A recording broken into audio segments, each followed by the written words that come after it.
If you went to another world and got the ability to contract with any creatures, what would you do with this ability? Would you sign a contract with cute pets to have a good time? Or maybe you would make a deal with terrible beasts to protect you. Or maybe a contract with a bunch of girls to start a harem journey in another world? Unfortunately, there is a gap between imagination and reality. The other world is not so simple. The crowd laughed at the main character, because he has the most useless ability. It is rumored that he signs contracts using gems. However, he will only be able to control the creature if it voluntarily eats the stone. Even the lower class of beasts clearly don't want to be controlled. They say he took the gem out of his ass, but that's another story. The main character does not understand why they all behave as if nothing had happened. Is he the only one in town who sees this? Isn't Pearl City an unguarded hunting ground? Everyone is food for monsters. He hasn't even started his harem in another world yet, and everything is already ending? This can't be happening. Since no creature wants this, he will continue on a path that no one has ever walked before. He will make a pact with himself and become his own summoned beast. This time, all those who want to harm the world, be it an alien beast or a crowd of zombies, none of them will dare to leave. In his previous life, he was a lifeguard and died in an accident. After his death, he went to this fantastic world of alienated beasts and awakened people. In his new life, he also awakened his powers. By using the gem of the contract, he will be able to subdue the life, soul, and consciousness of the object that voluntarily eats the gem. It is supposed to be a powerful ability, but there is an obvious drawback. The main character was holding a crystal in his hand, but suddenly he was called out and asked what he was doing. Zhang Ping looked at the girl named Su Jingyao with a smile and said, "Nothing. Maybe she wants a candy bar?" He handed her the crystal, and she frowned at him and told him to get off her. Who would even want to be under his control? Ping sprawled on the steps and said he was just joking. The creature must be fully informed and ready to make a contract with it, otherwise nothing will happen even if it eats the gem. The original owner almost died because of this power. Fortunately, he switched sides and used his mental strength from a previous life to help his body survive. Jingyao got angry and said discontentedly, "Don't let him give up so early. The world is big, there will definitely be a creature in it that will allow him to control it." She grabbed the main character by the head, and he replied with displeasure that it was easy for her to speak. But who, besides himself, is ready to do this? He opened his eyes and thought, why didn't he figure it out earlier? She was surprised and exclaimed, "What is he doing?"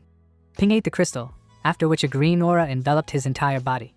They looked around, after which Jingyao asked if he was okay. He agreed and she breathed a sigh of relief. Don't let him scare her like that anymore. They started down the stairs and she said it was getting late. It was time for them to go back to the dorm. She's supposed to join the patrol in the morning, so he doesn't have to wait for her. Ping asked, is she really going to graduate from high school? She looked up at the sky and said that she had mastered all the knowledge from the books. The only way to improve is to go into battle.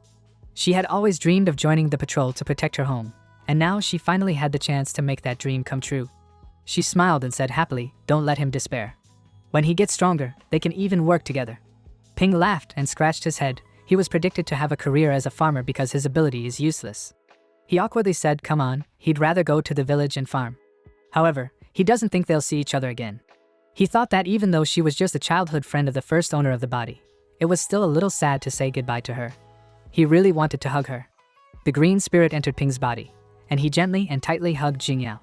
Ping's spirit was surprised and thought, why is his body moving on its own? The main character pulled away, and she awkwardly began to leave, saying that it was time for her. Ping shouted after her to take care of herself. She looked at him and told him to take care of himself too. After saying goodbye, he looked at his hand and thought that his body had hugged her by itself. Had he subconsciously given himself an order? By accident? He needs to find out how much control he has over himself. The main character was practicing, so he was trying to figure out if he was really good at controlling his body. His green spirit ordered him to take off, but he drilled his head into the ground. After that, he activated his armor and was going to do a somersault, but he was no parkour master, so he fell face down. He can't do it anymore, and he doesn't have the strength. Now he knows for sure that he can make his body do almost anything, but only if it does not go beyond the normal. For example, flying or turning into something else. In addition, there are some actions that he could perform from memory, even if he had not practiced it before. So theoretically, as long as his physical abilities are at a high level, he can practice any kind of martial arts. If he finds a way to improve his physical condition, then he can become stronger. However, there is one thing he needs to check. The next day, he woke up in the dining room. He was surprised by this, but most of all, he was confused by the pain that came from his legs. By the way, before going to bed, he ordered himself to go for a morning run. Did his body go running on its own while he was sleeping? His idea yesterday turned out to be correct. The main character banged his fists on the table and smiled. His body can follow orders even when his brain is unconscious. He looked around with the hope that no one had noticed him. Suddenly, shouts began to be heard that Luo Xiu was here. Everyone wished her a good morning and called her a goddess, and she waved to everyone. Pin remembers this schoolgirl. Does she always get up so early? Suddenly he looked around and asked, "What's going on?" He was surprised and scared, asking what the hell? Instead of the school goddess, there was a big terrible monster that had a lot of sharp fangs. The creature lifted up the student and ate him. The main character was surprised. Why didn't everyone else see it? This is not Xiu at all. She was like a puppet tied by the strings that were on the claws of the monster. Her face was torn apart, and instead there was a black void, a crazy smile and rolled eyes. She went up to Pin and said he didn't look very well. In the real world, she calmly approached the main character who was sitting at the table. She asked if he was ill by accident. He did not see a man, but a terrible monster that was behind him and almost pierced his shoulder with its claws. He thought he needed to calm down. Everything was fine. He sighed and said with a smile that he had a nightmare last night, so he didn't sleep well. He got up from his seat and began to walk away slowly. Classes are starting soon, so he needs to go. Xiu looked after him with her terrible eye and smelled fear. Maybe she imagined it? After a while, Ping walked through the school, put his hands in his pockets and thought, what are alienated animals doing at school? Can't anyone see them? Maybe he's hallucinating. He looked into the classroom and thought that he urgently needed to report this to the teacher. His eyes were filled with fear, because in front of his face, the monster was tearing a man to pieces. He immediately began to run away to the roof of the school, where he sat on a bench and began to scream. There is clearly something wrong with this world. Is this hell on earth? What the hell is this? A crystal fell out of his pocket. He noticed it and picked it up. After he ate the crystal, he began to see the alienated. Anyway, he needed to get back to normal, so he decided to eat the crystal one more time. As soon as he did that, everything lit up with a green aura again and Ping asked in surprise, what's going on? A system window appeared in front of him stating that the identification was successful and playback begins. He saw the moment when the monster attacks a person, after which the image disappeared and he sighed heavily. Did the ability of identification awaken in him? A system grid appeared on his hand. Indeed, everything is as it is. The properties panel showed the pin of its characteristics. He is both a beast and an owner. His race is human, height is 3 stars, level 1. His physical strength and agility are 11 points, strength is 12 points, and mental strength is endless.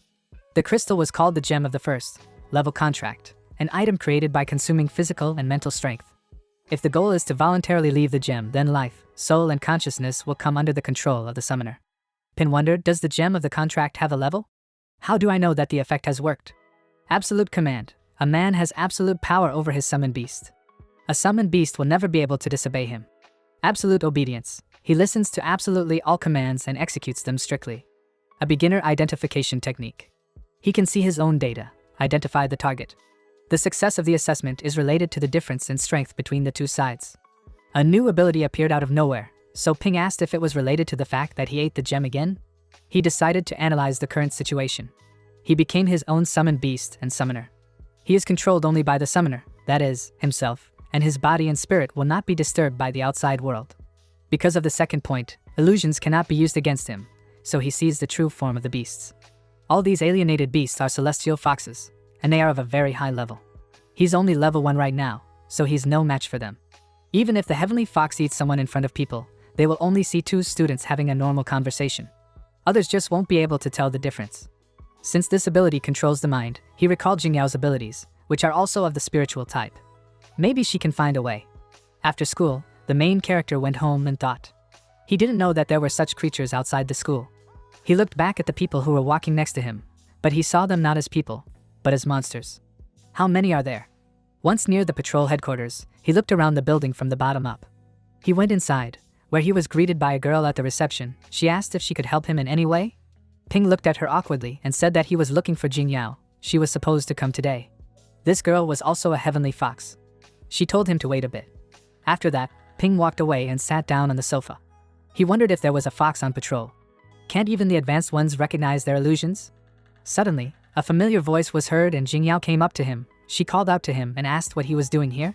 He was surprised and looked at her, after which he scratched his head and said that he was worried that she wouldn't fit in here, so he came to check on her. She looked at him with a smile and pointed at her companions with her hand. She's fine, she's going to introduce her new colleagues to him now. They all take care of her. He looked at her sadly and said, really, how great. She resolutely showed him her fist and said that she would try her best to become stronger in order to avenge the death of her parents and fight monsters in the future. She asked him contentedly if he wanted to join the patrol. They still don't have enough people. He waved his hand awkwardly and said no, he couldn't help them with anything. Farming is more suitable for him. He started to leave, and she said she was sorry. Ping saw that she had adapted well, so he would leave her alone. He smiled into her face, but when he turned away, his smile disappeared. All the people behind him, like Jingyao, were heavenly foxes. Ping left upset and mentally said goodbye to her. Already after leaving the patrol building, he thought, what kind of jokes? Isn't it said that the patrol team is the strongest in Pearl City? How did it happen that she disappeared? Jingyao obviously only arrived today, but even so. Ping stopped in the middle of the street and looked around. It seems that the sky foxes are infiltrating more than just the school. On the contrary, they are spread all over the city. All the people in this city are their livestock. Pin found out a few things through identification. Most of the sky forests have a medium or high level. Starting from the 1st to the 9th level beginner foxes, from the 10th to the 19th medium, from the 20th to the 29th high, and starting from the 30th to the 39th the highest. But the patrol, which includes many high-level awakened ones, is too tough for them.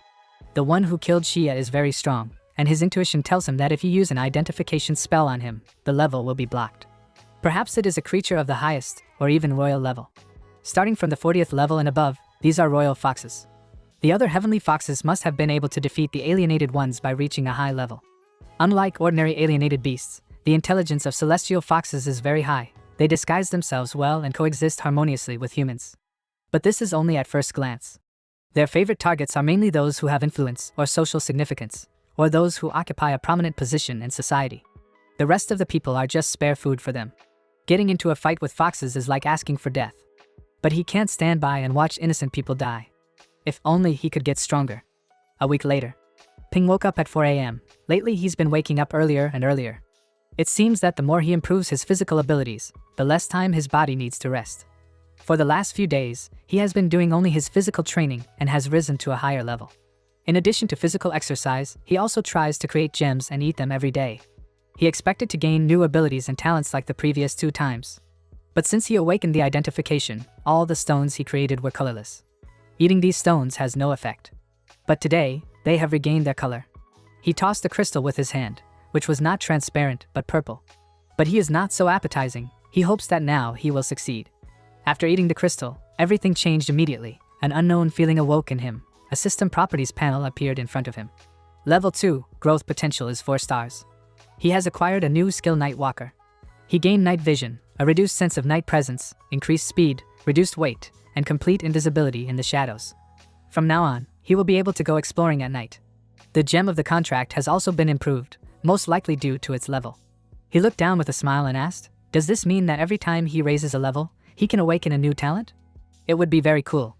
It's time for him to start training. He stood up and walked forward resolutely, the Night Walker effect activated.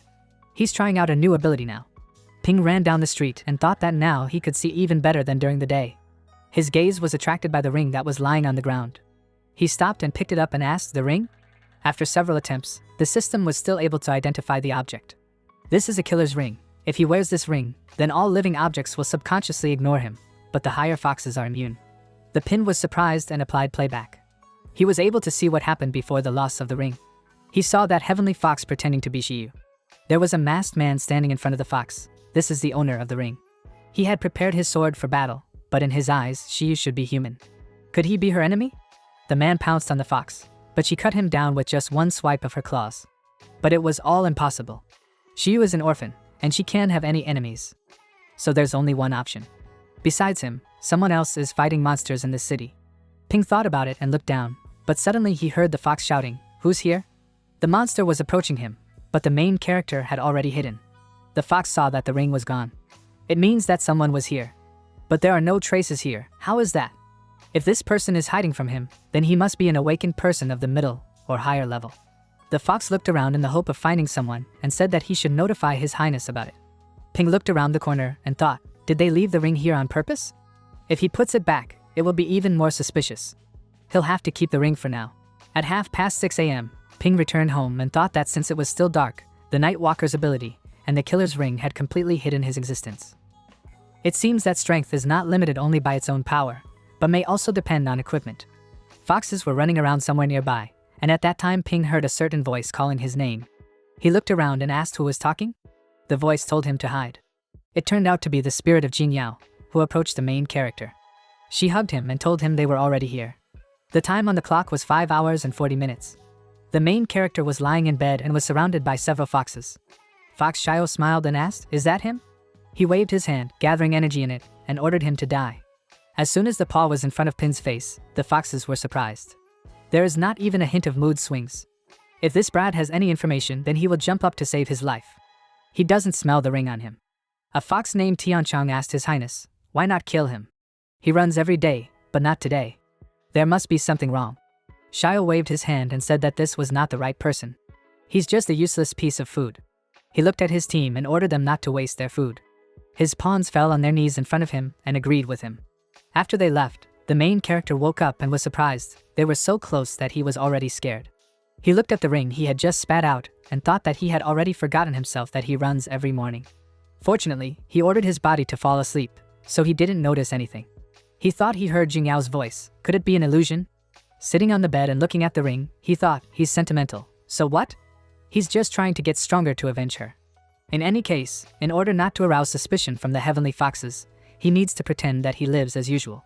When they were already at school, all the students began to whisper among themselves. One girl asked if she had heard. Today, a patrol found a decapitated body near their school. This body belongs to the infamous Black Death Star, the #1 killer in the city. The last lord of the city was wounded by him.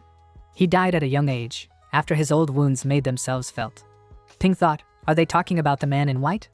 Even the #1 killer was easily killed by these beasts. Shiu's strength is really unpredictable. They threw the body on public display. Is this a warning to those who oppose foxes? Ping is sure they will be looking for more, so he needs to find some kind of weapon to protect himself. He needs to stop by the workshop after class. Sometime later. After that, he was walking down the street and saw Fox Tianchong with a megaphone in his hand. The system could not identify this beast, and Ping thought that the blacksmith workshops of the city were under the control of foxes. There was a successful identification. This is the 100th identification in a row, so the skill has improved to an average level. After the update, he will be able to determine the opponent's growth. Tianchong called out to him and told him to come in and take a look, and Ping saw his characteristics. This is a level 15 alienated fox. Growth potential is 1 star, perceptual impairment talent. This fox is able to change the cognitive abilities of the creature being targeted so that the target cannot detect anomalies. Ping moved on and refused Tianchong's offer, thinking that the first thing he needed to do was find a store that was not under the control of the foxes. Ping walks next to the Iron Soul Forge and hears inside saying that this sword is of the highest quality. He must take a look at this alloy and sharpness. The man swings the sword in his hand with a smug look and says that this sword would suit him, so if he still wants to buy it, then he will give him a discount. The old man blows smoke in his face and asks, did he say his daughter is calling for lunch? The man with a very dissatisfied look put the sword on the table and loudly asks, is he completely deaf already? His attention immediately shifted due to the fact that Ping came to them and took this sword from the table. He examines this sword and uses the analysis skill, and the surprised man loudly asks who he is. He goes to him and loudly asks who allowed him to take his things. A system window appears in front of Ping's face, which says that this is a magnificent one-handed sword of ordinary rank. It looks good, but is already useless due to frequent breakdowns and repairs. Ping says with a surprised look that he has to wait. This sword is broken. The man easily broke off the blade of the sword and agrees with what he said. Lightning starts coming from his body, and he loudly tells this freak that he ruined everything. His body starts to change and he asks loudly, does he even know who he is? His clothes are torn due to the increase in his muscles, and he says that he is a disciple of Master Ma from Shinyi Martial Arts Academy. He runs around the pin with incredible speed, which stands quietly in place. His speed was so great that his image remains after him for some time before the attack. Ping looks at him with a very calm face and strikes his face with his palm. He looks at it, activates the analysis and asks, is this all he is capable of? The guy looks at him lying on the ground and says that he fought dishonestly. The status bar appears. This guy's name is Liu Baogood, race is human, potential is 1 point. Skills, mighty, invincible, pure chi energy that gives amazing visual effects to any skill, overuse gives the thought of invincibility. Baogood gets up and says he has to get out of here while he gives him the opportunity. Pin turned away from him, needs his hand after the blow and wonders if he is definitely real. Baogood, with a sly smile, is about to attack him while he looks the other way and thinks this is his chance to strike a surprise blow. This quarrel was resolved very quickly. He fell to the ground again, and Ping's fist is smoking after another blow, and he asks who else fought dishonestly here. A girl comes to the forge and says that she only left for 5 minutes, and then they made a mess again.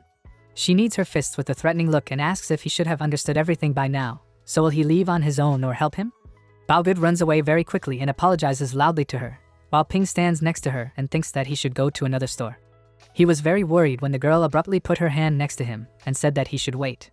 She looks at him calmly and says that they have something to discuss. Ping looks at her with a wary look and asks what she wanted to discuss. She confuses him by leaning closer and saying that she is just a girl who works very hard to feed herself. She also takes care of her uncle, who is distraught with grief after his daughter disappeared. He looks like he has good muscles, and besides, his character is not bad either. Pin, his face flushed with embarrassment, tries not to look at her and is about to ask some question. A girl with a joyful expression hugged him tightly with one hand and says that she offers him to work as her blacksmith. He will also have to look after the old man in the store, of course. Food, housing and salary will be at her expense. Pin continues to be embarrassed by what happened and thinks about it. Is she suggesting that he learn to work in a blacksmith shop? This can help him save on equipment. Besides, this store is not overrun by foxes. He shows his muscles with a very determined expression on his face and says that he is Monkey de Pin, he will become the king of blacksmiths. A girl with a joyful expression hit him on the shoulder so hard that she started coughing up blood and loudly says that this is exactly what she expected from the one she chose. The Pin has received a huge amount of damage, is on the verge of life and death and thinks that first he needs to try to survive. A few days later, the girl says he should put in more effort. Ping is breathing heavily and asks Zhou Chang's sister, is she sure this is the right thing to do? She says he doesn't have to worry, because no one will come in here. So far, everything is very good. It turns out that he is not so bad. This is their special technique called test forging. He should mix the materials as if he were kneading dough. She leaves and says that he should wait here for a minute. She needs to go to the warehouse to get a uniform. The fuel is in the bucket. He must not let the fire go out, and she will be back soon. Ping turns to 2 buckets, one of which contained coal and the other the scales of a scarlet snake. He realizes that the fire will go out very soon and asks if it's all fuel or not. Although, it's not that important right now, he'll just put it here. He takes something out of the bucket and decides to throw it into the oven to keep it burning. Suddenly, at the same moment, a very strong flame flies out of the furnace, which hits it. He stands surrounded by flames and soot and wonders if he is dead. A small monster's head popped out of his chest, which begins to absorb everything around it. Pin feels very much pain because of what is happening, screams loudly in pain and tries to stop what is happening to him. He opens his eyes abruptly, while there is fire in his eyes and does not understand what is happening here. He breathes heavily and asks why all the fire has just gone out. His heart starts beating very fast and he feels a lot of pain. He starts shaking because of this. He holds onto his chest and uses the analysis skill. A system window appears in front of him and he wonders if his potential has grown again. If we recall the past situation, then a new level increases the potential. And if he increases the skill level, then the potential decreases. As long as he gets new abilities, his potential will grow indefinitely. If he is not mistaken, then everyone should have a growth limit, but not him? Had all the flames that had escaped been consumed by his fire eater skill? He had already managed to get the 3rd level, but he also managed to spend it on a new stone. Why did the effect appear only now? Special conditions are needed for this. Chan returned to him and asks what happened here and why is everything covered in soot. She grabs his hand and asks with a worried look, did he really throw the scales into the fire? It's exploding. It's all her fault, because she didn't tell him about it. Ping is about to tell her something about the damage, but Chang interrupts him and asks what he is talking about. The main thing is that no one was injured. But how could he put it out so quickly? Such a fire is not so easy to put out. He says it's too long a story. Chang was very surprised when she saw the alloy and says that it turned out pretty well. To achieve this quality, you just need huge temperatures. She took it in her hand, puts it in a mold and says that he is really talented. It looks like there really are some idiots at school, given his skills. He could easily get into any of the 3 organizations.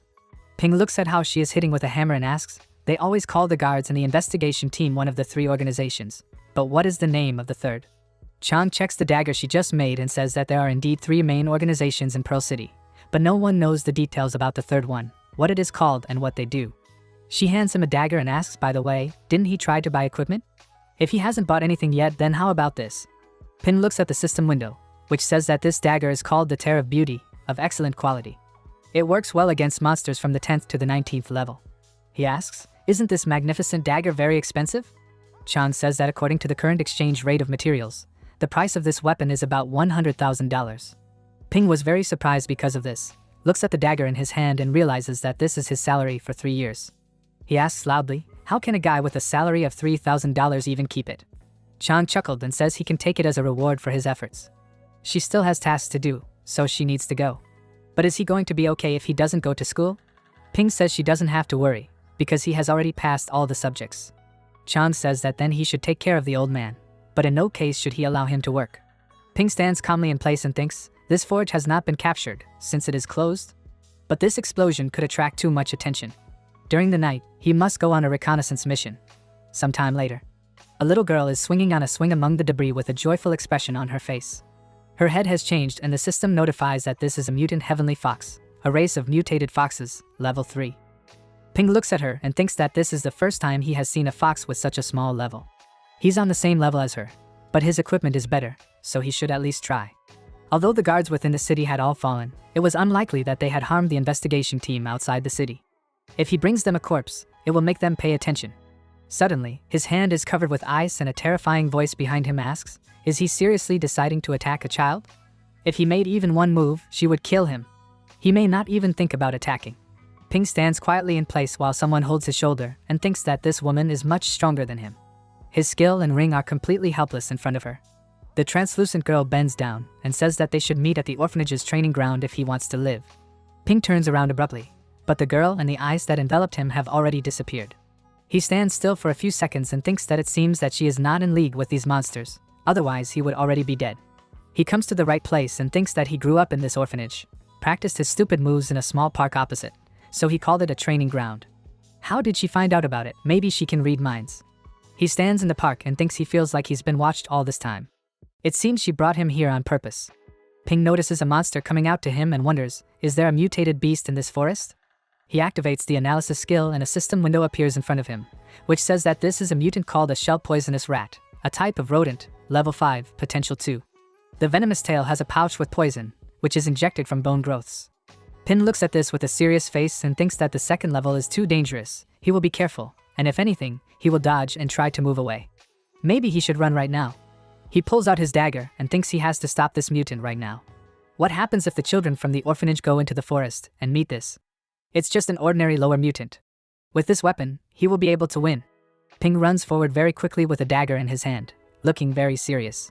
He thinks that in all these novels from his past life, the characters were immediately martial artists after gaining powers, but this is real nonsense. He's not a master, but he can order himself to go fight. Suddenly, the mutant starts spinning very fast and flies towards him, which he did not expect at all. He orders himself to defend himself, and his body blocks the monster's attack with a dagger. Pin is holding back this strong attack of the monster with the last of his strength and thinks that it has too strong armor, and he cannot break through it, so he needs to wait for the right moment. He swung his dagger and the monster jumped back onto a high stone. It starts shooting poison from its tail and Pin thinks it's like he's playing a game, but the character is him. He gives orders to his body and dodges all the poisonous projectiles. He stops and thinks that only this monster's eyes are open, so he needs to attack at this point. But when it collapses, it cannot be done. He needs to figure out how to uncover this monster and let it get closer.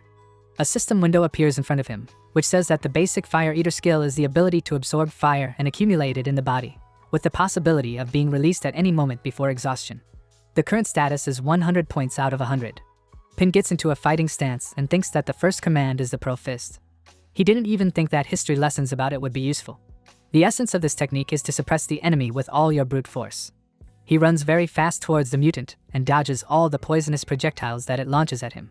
Ping spins the dagger in his hand and thinks he's going to feint first. He stabs the mutant with the dagger, which began to spin rapidly, and directs the accumulated flame into his other hand. He thinks with a smile that it's time to add some fire. He says it shouldn't resent him for what's coming next. Ping waves his hand, engulfed in flames, and sets fire to this monster, which causes it to start screaming loudly. He concentrates the flame in his dagger and thinks he has a chance to attack while it's open. He orders to attack the weak points of the monster at point-blank range and his body delivers a very strong blow using fire. Pin killed this monster with his attack and the system notifies that his level has been raised to the 4th, endurance to 16 points, strength to 17 points, dexterity to 19 points. He thinks that real combat brings more experience than regular training. If you think about it, where did this rat come from in the first place? It's like someone put it here. No one but foxes could get behind the walls. Suddenly, he begins to be absorbed underground due to a strange energy, and he asks in surprise, "What is it?" He falls into an unknown dark space. The girl directs her hand in his direction, with which she controls her energy, and says that she gives him 5 minutes. Ping is overcome by magical water and wonders if that woman had the same voice, right? She points her eye sword at him and says he has to prove that he is human. Pin, who is bound by magic, looks at her and wonders how he is supposed to prove it at all. Does she really know that there are foxes in the city? However, it seems that she does not know how to distinguish them yet. That's right, in her eyes, he wanted to kill an ordinary child. He closes his eyes and asks if she can at least give him an idea of how he should prove that he is human.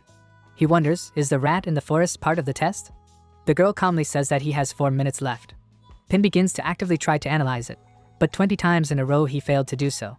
When he had 2 minutes left, the system notified him that the analysis had failed 999 times. The skill has been developed to an advanced level. Now this skill allows you to determine a person's affiliation to an organization. The analysis was successful. A system window appears in front of him, which says that the name is Li Shishan, human race, level 28th. The organization is a cleanup team, the potential is 5 points, the rank is a high-ranking awakener. Water manipulation skills, which allows you to control and accumulate water, gives you precise control of the water around the target's body.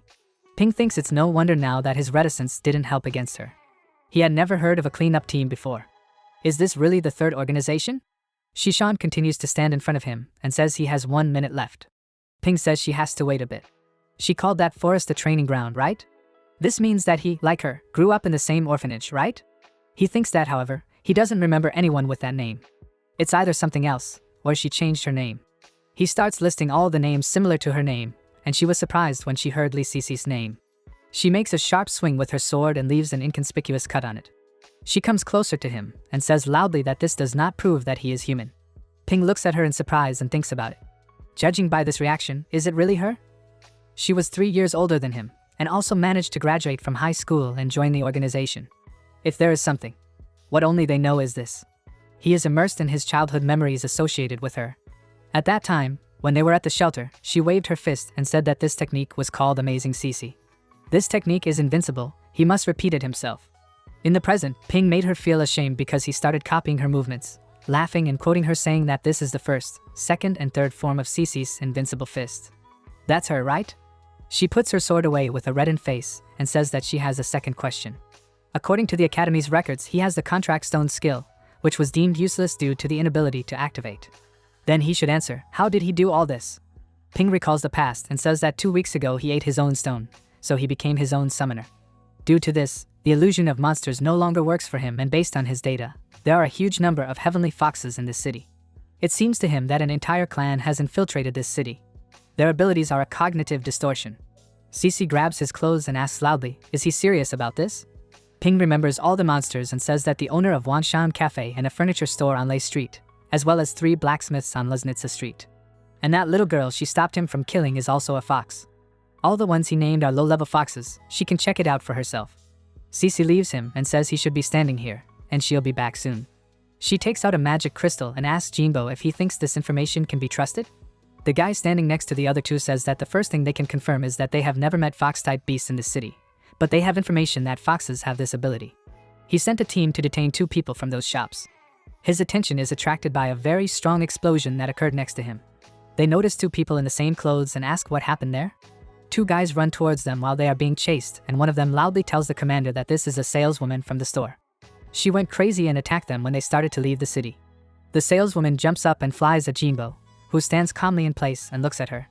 He swings his fist, into which he directs his energy, and says that this is a stupid idea. He delivers a very strong punch with a very loud sound, and it surprised the monster very much. She fell to the ground, dark energy emanates from her, and he says she should have thought better before doing something like that. The magic stopped working when this fox died, and Jinbo says that this means that the informant was not lying and now they know what they are dealing with. He waves his hand and says loudly that they should warn the other team and then deal with the targets. His subordinates bow to him and loudly agree to it. Around the same time at Pearl Academy, Shiyu is lying on the balcony while a girl is standing next to her. She felt something strange, got up, and surprised because of this, the girl called her highness in bewilderment. She abruptly jumped from the balcony, landed on the roof of a nearby building, and says that Yizhu is dead. Someone killed her outside the city. And another one was recently killed on Lei Street. They killed them instantly. They even managed to escape from her sight. The spirit of a frightening monster appears next to her, and she asks loudly, what kind of people are these? Sometime later, Pin asks, has she checked it out yet? Sisi agrees and says that, however, there is a nuance. His sudden power to see through the illusion, but what if it was their trap? For now, he will be their eyes and ears. She would protect him from the shadows until they decided everything. If he found out something, he would have to tell her about it at night. Pin stretches his shoulder and asks, will he be protected and watched? He agrees. Until they resolve the issue with the foxes, he's in business. Cece threw him something and says it's a cold jade pendant paired with a warm one. If something happens, he should set it on fire, then her pendant will heat up and she can come to his aid as quickly as possible. Even with her protection, he'd better keep studying. He can only trust his safety to himself. Ping looks away in confusion and says that he has been thinking about starting to study martial arts, but the tuition prices stop him. Cece waves her hand and says that she will request a scholarship from the organization, but in the meantime he must find a school for himself. He asks with a happy face, can she really do this? He is very grateful to her for this. Sometime later, Ping walks down the street and thinks that there have been fewer foxes in the area lately. It seems they have started active work. She did not identify herself. Apparently they do not trust him very much yet. If it hadn't been for the dramatic development of the analysis, he probably would have died, but he never would have thought that she would join the cleanup team. How did they even know that something had happened in the city? It doesn't matter. As long as they can kill all the monsters, he will help them. It was very generous of them to give him 10,000 coins. His attention was attracted by a girl named Wang Zemin, who approached a passerby with leaflets and said, everyone who is interested in the fist of the king of beasts can study martial arts. Ping comes up to her and asks if he can look at it. He took the leaflet, sees that training from basic to secret techniques costs from 500 to 10,000 coins and says that it costs a lot. Besides, it is not a fact that it will suit him at all. Zemin happily says that she guarantees that it is worth the money. Their beast fist technique is famous all over Pearl City. She handed him all the flyers and says if he doesn't believe her, she can show it to him.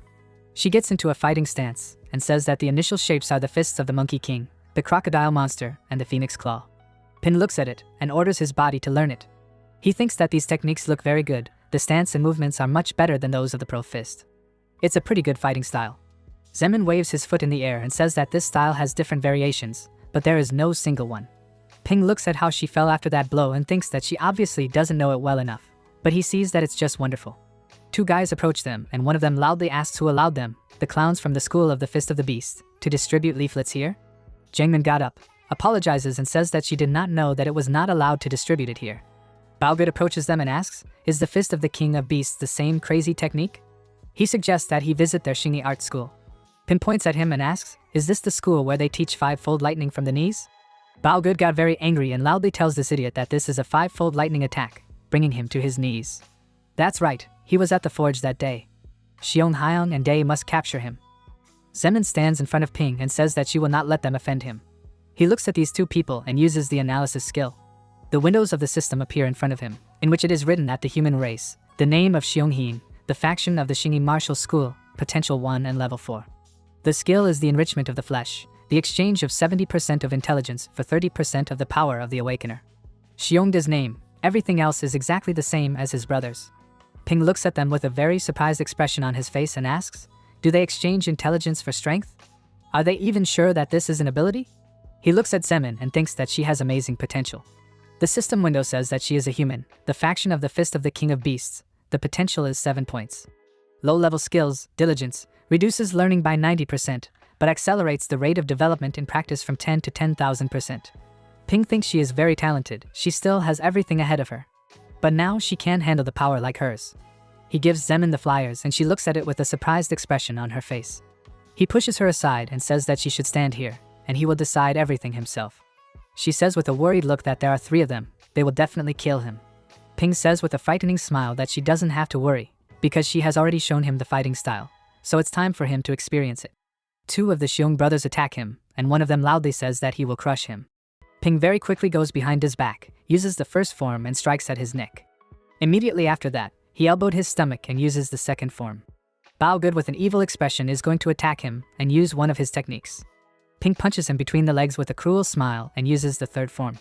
He says it was too weak, he should have brought more people with him. So, was he trained in a 5-fold lightning bolt with an E-stand? He goes to Zemin and says that she has to take him to school, he wants to enroll with them. She was happy about it and asked if he was being honest? He agrees and she says it's wonderful news. How could he so easily repeat the techniques that he had recently seen? Can he also teach her how to perform these movements? Pin agrees and she happily says that with his help she will become much stronger. He thinks that with such potential, she will easily become a high-ranking awakener in the future. And it is possible that even the highest, it seems, he will still ask her for help. In the School of Martial Arts Beastmen, someone shouted that someone had seen the instructor on the street. What? Is the instructor back? The boys clutched their heads and screamed in horror. Oh my god! Didn't they say that the instructor would be gone for a few days? What should they do? He hadn't even learned half of the Monkey King's style. The guy pointed at the frightened student with his finger and shouted with a laugh, "Let them punish him for his hack." Next to them, a student was holding his friend in his arms and shouting for him to wake up. The main character asked why everyone is afraid of the instructor. Zemin said in a frightened voice that their instructor Baido was very strict. Anyone who didn't complete the task would be severely punished. He asked her if she'd been punished too. She struck a pose and said admiringly that she was punished the most often. She's been here for over a month and still hasn't even mastered the basics of Kung Fu. Zhang Ping looked at her in confusion and thought, is this something to be proud of? Suddenly, the doors of the building opened, and a dark figure appeared at the entrance. The students shouted, "Hello, sir!" Zemin looked at Zhang Ping and said excitedly, "The instructor is here. He should get up." Baido walked inside and confidently shouted, "Attention! Incorrect pose, penalty 50 laps." The main character made a successful identification. The device panel. The name is Baide. Race is a person. Camp School of Martial Arts of Animal Hunters. Growth potential 1 star. Rank highest awakened level 25. Talent changing the shape of the body with food, eating food to change the shape of the body accordingly. The number of forms that can be saved depends on the level. Currently running wolf forms and berserk lion forms are saved. The students shouted in unison, "Yes." Looking at the instructor, the main character thought, judging by the level, he is almost as strong as Sis. Baido walked up to him and asked, "Huh? Is he the guy who helped teach a lesson at Xingyi's school yesterday?" He said, "So what?" The instructor clenched his fists and teeth. He confidently told him to look here, kid. The main character looked at him in surprise and asked, "Huh?" He dodged the attack and shouted for him to wait. As he continued to dodge the instructor's attacks, he shouted that he had gone too far. He beats up a rookie like him without saying a word? The instructor asked, "A beginner?" Wrapping his fists in fire, he ran forward and said that he had heard that he had learned the Monkey King style just by watching the demo. After that, he brought his fire fist close to Zhang Ping's face. He gritted his teeth and thought, "Oh no, he can't avoid this." After that, the instructor stopped and patted him on the head. He laughed and said that he didn't believe in him, but now he understands. It's just a pity that the person who showed him the Monkey King stance can't do much. Some of the steps are a million miles apart. Zemin bit her tongue awkwardly and linked her fingers together. The instructor put his hand on Zhang Ping's shoulder and said that he would congratulate him individually later. The main character took a pose and lowered his head and thanked the instructor. Then Baide turned around with burning eyes. The students were shaking in fear. He said that now it was time to check whether they were lazy or not. He wrapped himself in energy and shouted that they should form up and fight him one-on-one. Those who do not meet the norm will do 500 push-ups and run 10 kilometers with weights. The protagonist smiled awkwardly and thought, as befits an awakened with the ability of physical strengthening, the training is simple and brutal. Zemin poked him in the back. He turned around and asked, "What's wrong?" She said this. Then she got embarrassed and put her hand to her mouth and said that the instructor didn't want to teach her much either, so after he corrected him, she wanted him to teach her personally. He answered, "No problem. After class, you need to return with him to the Spirit of Iron, and he will be her coach." She happily clenched her fist and asked, "Really?" She was afraid that he would refuse. Zhang Ping looked at the properties panel that said, "Name Wang Zemin. Race is a person. Camp School of Martial Arts of Animal Hunters. Height 7 stars. Rank beginner awakened level 3. Talent's diligence compensates for difficulties. The ability to learn is reduced by 90%, but any skill can be improved by constant training. For each day of exercise, the same type of growth rate increases by 10%, up to a maximum of 100%. Zhang Ping thought, however, diligence can make up for the lack of knowledge, and the ability to learn will decrease by 90%. She uses this talent to torment the people who mentor her, right? She bowed and asked me to teach her something. He thought, no wonder Instructor Baide didn't want to be her trainer anymore. A few days later, in the Spirit of Iron, Zhang Ping spoke, "Wrong move," once again. Zemin excused herself and repeated the movement. He stood in front of her and looking at her movement said that she had made a mistake again. Once again, he put his hand to his forehead and thought that he had broken down the Monkey King style into a few small moves, and left her to practice one move at a time, and that's how he did it. Unable to control the movement, Zemin fell to the floor and shouted, "Oh!" The main character wrapped his fist in energy and thought, but there is something about the Beastman's fist. He has been practicing it for several days now, and it seems that he is getting better at it. Chiao Chan called out, "Zhang Ping, she's back." He turned around and then said, "This is Sister Chan. She needs to continue training," and he will go take a look.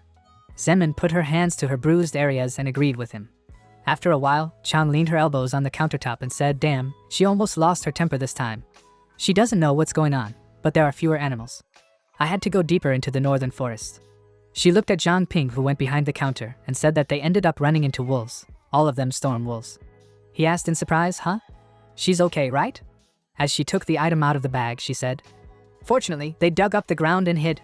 The wolves couldn't find their prey and went to attack the savages nearby. She took advantage of the situation and got a good item from the wolves." She held it out. A system window flashed up in front of the main character, which read, "Wind Gemstone. Quality rare. A very rare and unusual crystal of a living creature. It is used to accumulate wind elemental energy, which can be released by controlling spiritual forces to form wind blades, storms, and other attacks." She told him to take it. The real ones aren't enough. Taking the stone in his hand, he asked, "Is this a wind gem?" She smiled and said he knew what he was doing. Even a child can use this to create wind, storm, and other spells out of thin air. Suddenly he started to hear voices, someone saying, "Good brother, it's daytime. It's not a good idea. He shouldn't be filming. He has to take his hands off himself." The hero thought, "What are these sounds?" Voices said, "Sword fan, first style, sword chi, follow him.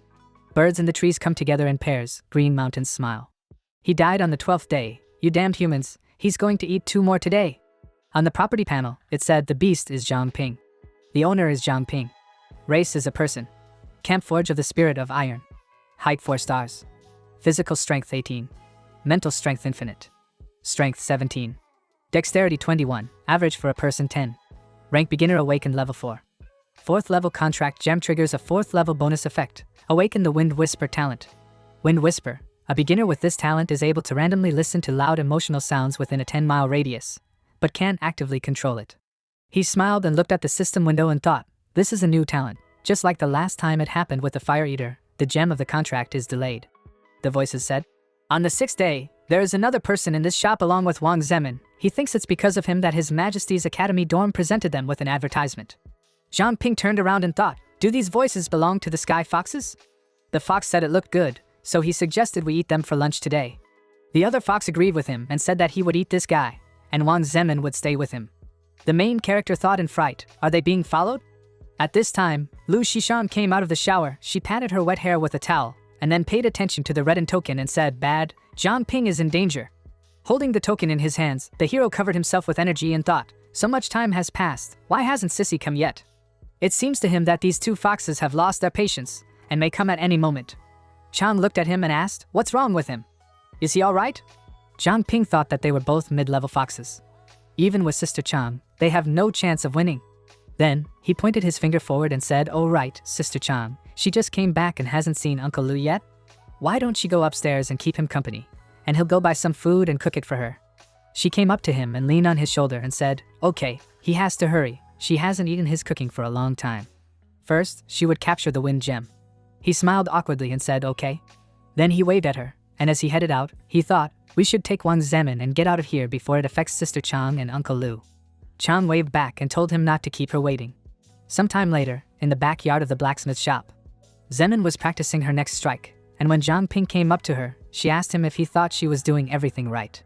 He grabbed her hand and walked away, saying, "Don't make a sound, she has to go with him." Startled, she asked what was going on. 2 foxes appeared in front of them, and the fox asked where the 2 of them were going. The hero thought, damn. Zemin asked, "Dad, Mom? What are they doing here?" Zhang Ping covered her with his body and shouted at her not to move. She looked at him and said, "Pin, it's her parents, it's okay." On the system window in front of the foxes was written, Aloof Beast Sky Fox. Race Aloof Fox. Growth Potential 1 star. Class Medium Alienated Beast Level 15. Talent Perceptual Impairment capable of altering the cognitive abilities of the affected creature so that the target cannot detect anomalies.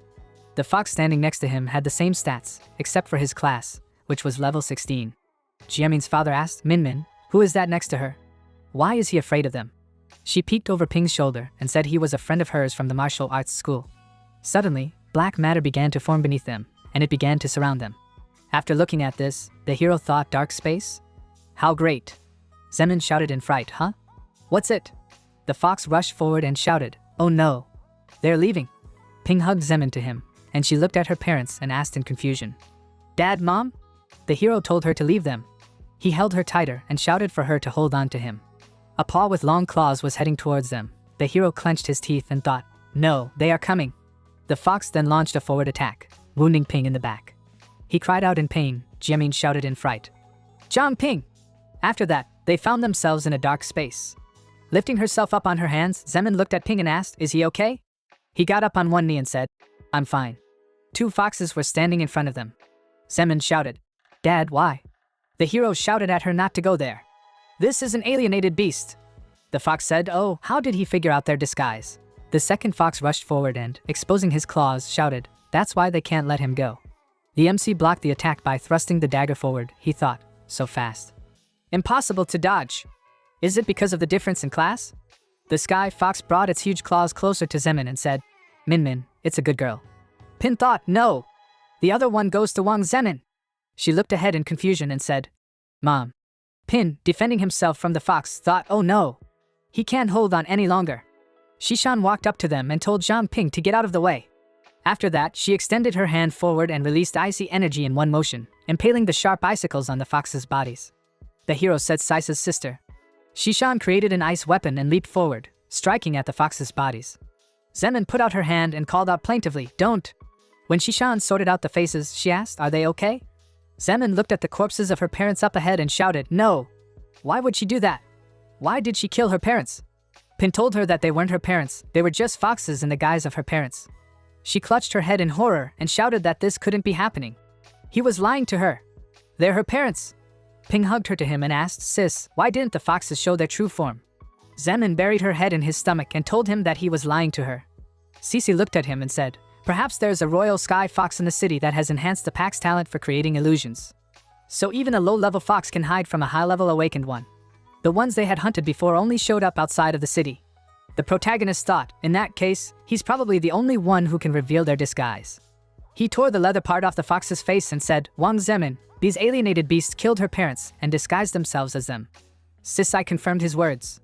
Jiamin's eyes were dripping with tears as she asked, how did this happen? At this time, the fox in Luoshiu's body said, 9 of their comrades have died this week. It seems that people have found a way to break the illusion. The fox folded its paws and asked, Your Highness, why don't they just kill everyone and take over the city? The fox that was sitting on the floor next to her asked, and then what will they eat? Grass? Shiyu held out her hand and shouted, silence. Nonsense. It's pointless to kill all the people, it's a waste of food. It's time to draw out those lurking in the shadows and kill them one by one. I wonder if the Lord has a plan. Huang Ziming walked up to her and bowed. Your Highness, perhaps they can lure other races here to stir up the waters in Pearl City, and then focus on destroying the strongest members of the human race. The fox in Shiyu's body said, how can he be sure that they are still in the city? He said that there are 3 organizations, and besides the patrol and investigation team, there is another one. When the Lord was injured by the king and fled, he suspected that he was hiding in this organization. He clenched his fist and said that he knew that he would not leave the city. He's waiting for them to reveal themselves. The fox said, Your Highness thinks it's a good idea to lure other races here. The fox next to her agreed and said that he would like a change of scenery. Shiyu got up from her seat and walked forward, saying, But the king is still asleep. Even though he helped her bloodline, if he tried anything, she would kill him. She hopes he knows his place. Huang Zemin. He fell to his knees with his hands on the floor and shouted that he wouldn't dare. He devoted his life to Pearl City, but unfortunately, the Lord was not competent. The city is slowly developing. He only hopes that Pearl City will be at the mercy of a strong man. At this time, Zemin reached out with a trembling hand to the blood that was spreading on the floor. She said, Dad, Mom. She closed her eyes and begged their forgiveness. If only she'd realized that sooner. Shishan asked, what could she do even if she found out? Pin said, that's enough, Cece. Zemin shouted, enough is enough. After all, it was her fault. She's too weak. People like her can't even master the basics of Kung Fu. Why did this happen to her parents? Why didn't she die? Pin went over to her and sat on her lap, wrapping his arms around her and holding her close to his chest. He told her to listen, it wasn't her fault. He, like her, had a person who meant a lot to him, but then she was killed by a sky fox from the patrol. He can't help but think, if he had stopped her from going on patrol that day, the tragedy wouldn't have happened? But deep down, he knows that even if he went back in time, he couldn't change the ending. It was her dream to be on patrol, and no one could stop her. No one can change what's going to happen, so it's not her fault that her family died. But she can change the future and become strong enough to protect those who matter to her. He's sure her parents will be happy for her. Zemin closed her eyes and said with trembling lips, Thank you, Zhang Ping. Shishan said, as for the monsters in the city, Pin interrupted her and told her to believe that he would destroy them. Suddenly, blood gushed out of his mouth. Shishan looked surprised. Zemin shouted in fright. Ah? Zhang Ping! What? The main character thought that he ordered his body to hold on, but didn't know that it would last this long. After a while, he opened his eyes and saw the girls with a bleary look. Zemin smiled happily and said great, he finally woke up. Ping got up from the bed and put his hand to his forehead, asking how long he had been asleep. Shishan told him not to move, he must not let the wound open again. Zemin called out to him and grabbed his hand, telling him that she was determined to become stronger. Then, she walked away and made a pose, saying that then she would destroy the Sky Fox together with him. Pin smiled and said that he believed in her, she could do it. Shishan folded her arms and said to Miss Wang, now that her home is no longer safe, she suggests that she stay here. She can guarantee her protection if they're together. The protagonist heard voices that said, Wang, he's still sleeping, need to find out the location. Huang Ziming is her subordinate, he doesn't dare. The hero thought it was Luo Shi's voice. He turned to Cece and said that something was going on with the fox. She looked at him in surprise and asked, what did he say? A moment later, Shishan said, Huang Zemin, he has become the Vice Lord of Pearl City. He participated in a dialogue with the fox and called himself his subordinate, which means, most likely, he defected to their side. As for the king's ability to enhance the pack's illusions, even the higher awakened ones can't recognize them, it must be the Sky Fox King. Since their king is asleep, it's time to counterattack. Zhang Ping, they need his cooperation to find the Sky Foxes. He said no problem. At the same time, Lu Tifeng released smoke from his mouth and said that he was hungry. Shang told him to wait a little longer. Zhang Ping would be back with groceries soon. Base of the sweep group. Manny held up her hands and walked forward to say that she was told to open the secret room. Now they will open the canopy again. She pulled herself up and said that Sissy was very good at getting people to do things. Chunlovia looked at her as she took a sip of the drink in the glass in her hands. After that, they went into the room. Sujia said, Manny, does she want coffee? This time it will take a long time. She smiled and said, no, she just had a drink. Suke then stepped on the magic symbol, spreading her hands to the sides as she said, the light is enriched, welcome. Everything glowed brightly in front of her. Dark matter appeared from the center, and several other areas of the magic symbol on the floor. Manny raised her hand and said, the blackout is over. Chunlovia said, light and shadow, welcome. Consecrated canopy. Activation. Covering the entire city. The protagonist thought that after their cooperation, the cleanup team was finally ready to reveal some information to him. The cleanup team is the most mysterious organization in Pearl City, and their mission is to protect the city when Pearl City is in danger of destruction and rid it of the taint. As the mainstay of Pearl City, the sweep team is often forced to conduct covert operations.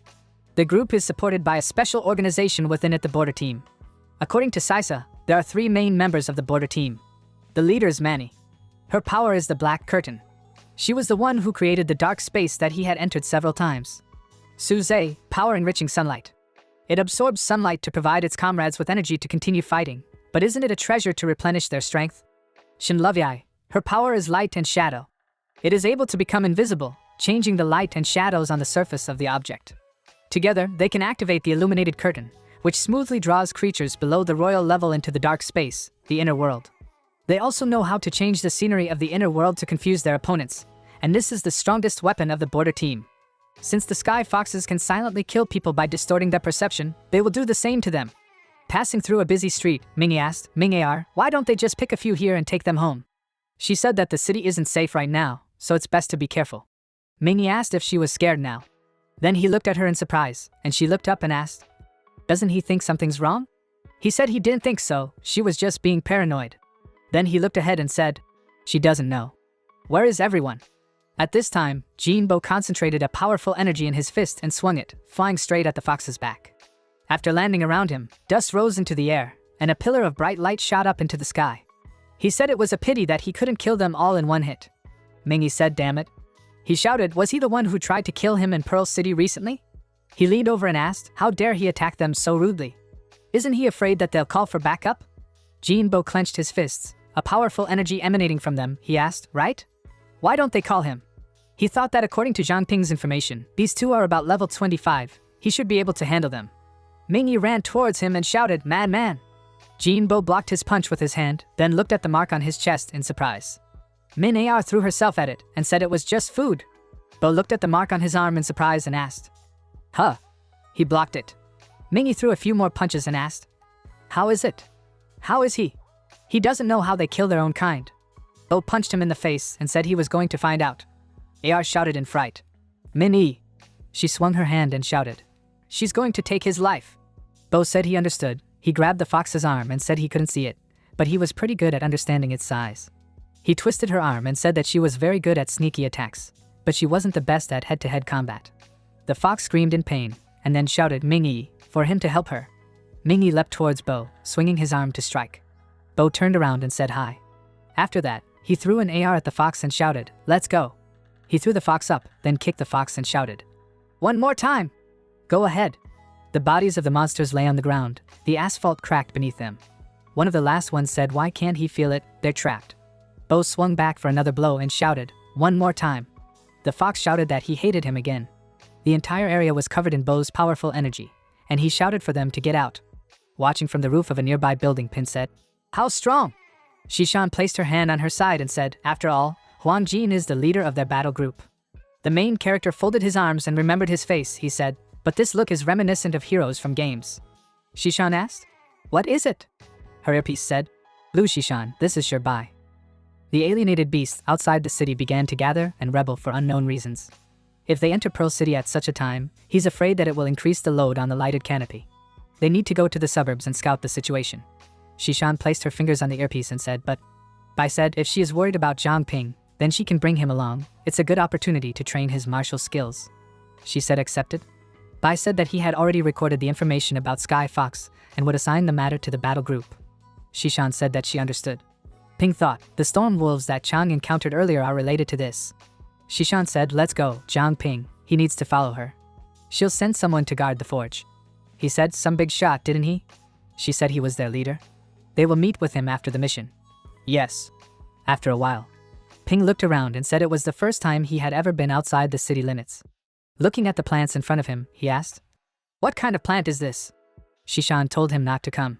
He looked at it in surprise, and then acid flew out of the plant, scattering for some distance around.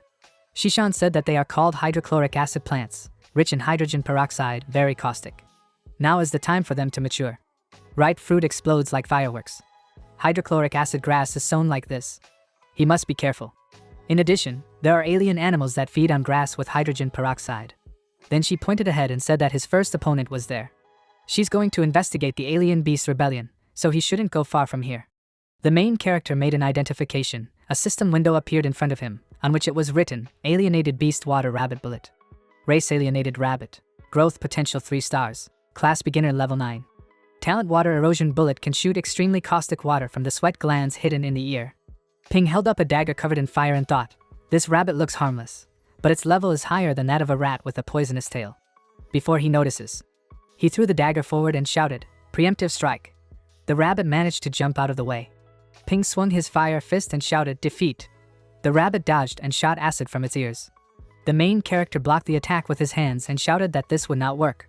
After that, the rabbit skipped away and Pin said that this is not good. The hydrochloric acid worked. Around him, clumps of acid rose into the air, scattering for some distance around. He thought to dodge the acid, then analyzed the situation while the body is hanging. First, the rabbit has a sharp nose and quick reflexes, so its sneak attack didn't work. Second, he has range skills and is immune to hydrochloric acid. Third, he is very cunning. He first sprayed acid so that he could not get close to it, and then deliberately led it to the right fruit. Twirling the dagger in his hand, he said that it wasn't easy to handle. He wondered why the acid hadn't affected him. He looked down at his hands and thought that he had deflected the liquid from the rabbit hand. He covered his hand with fire and asked, Is it because of the fire? The rabbit fired acid charges and shouted, Munya, which means drink my soup. The main character repelled the attack by swinging his arm, covered in fire. He said, of course, the acid has evaporated, because they can't stand fire. No wonder Cece was calm about him challenging an opponent with such a level. The rabbit made a terrifying face and said, Naya, which meant he was wasting his acid soup. He rushed forward and shouted, which meant why wasn't he drinking it? Ping covered himself with his hands and said, such a familiar feeling, he shouted, does the little monster have a second stage? Then, he began to strike with his dagger, deflecting the rabbit's attacks. He thought that the blows of his claws also had a corrosive effect. He looked down at his shoulder, where there was a bleeding wound. He said, boy, he knows ranged attacks don't work on him. So he wants to fight him? The main character used Fire Eater, Flame Entanglement, fire everywhere. Ping covered in fire thought, if he doesn't want him to eat it, he should cover his body with flames. The Fire Eater's flame reserve is 43 out of 100. He thought that this way he would exhaust the flame's reserves, so he had to act quickly. He must surround it with fire. He ran forward and shouted that he wasn't the only one who could set traps. Rabbit. While running after the rabbit, he stabbed with a fire dagger and shouted, "Now there's nowhere to run, right? Die." The rabbit, surrounded by fire, looked at him in fright. The Fire Eater's flame reserve is 3 out of 100. The Fire Eater's flame supply is 0 out of 100. While striking forward, the main character shouted indignantly, "Dodged?" He thought that this was just what he wanted, and he must activate the Fire Eater and absorb the flames. The supply of flames started to rise. He swung and shouted that he would watch him dodge in the air. Then he directed the fire forward and the rabbit's body caught fire, falling down. The main character sighed and said, "It's a tough job. Its value has not increased. So the rabbit is still alive, so we'll have to catch up." Running up to the rabbit, he stabbed several times with his dagger. After some time, a system window appeared in front of him, on which it was written that all values were increased by 2. Current personal stats: physical strength 20. Mental power is infinite. Strength 19.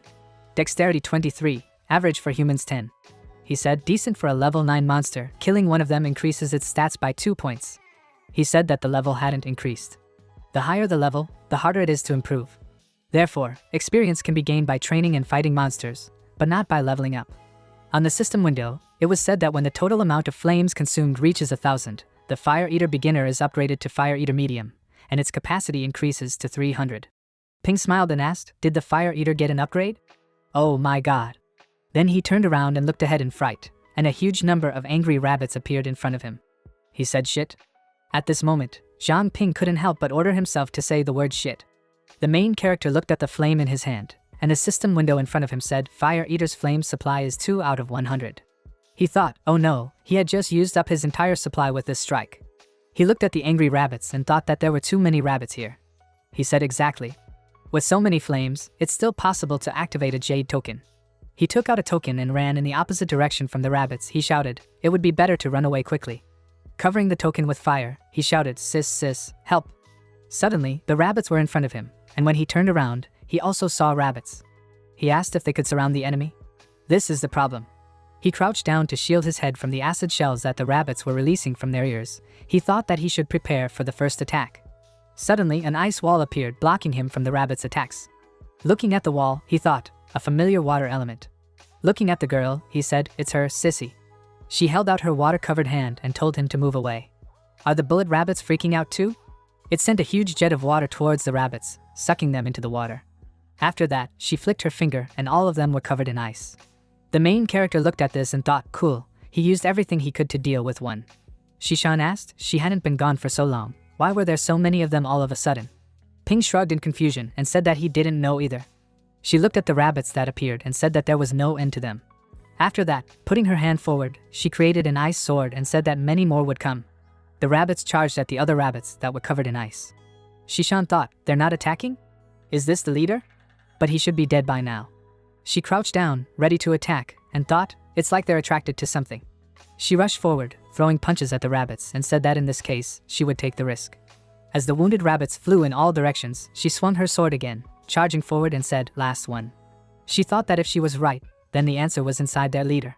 She put her hand on the ice and said, free. The ice in this place fell apart. She scattered the fragments on different sides and said that she found it. Raising the orb in her fingers, she shouted that there was indeed a soul-attracting pill here. Ping looked at it in surprise and asked, soul-attracting pill? What's it? It smells good.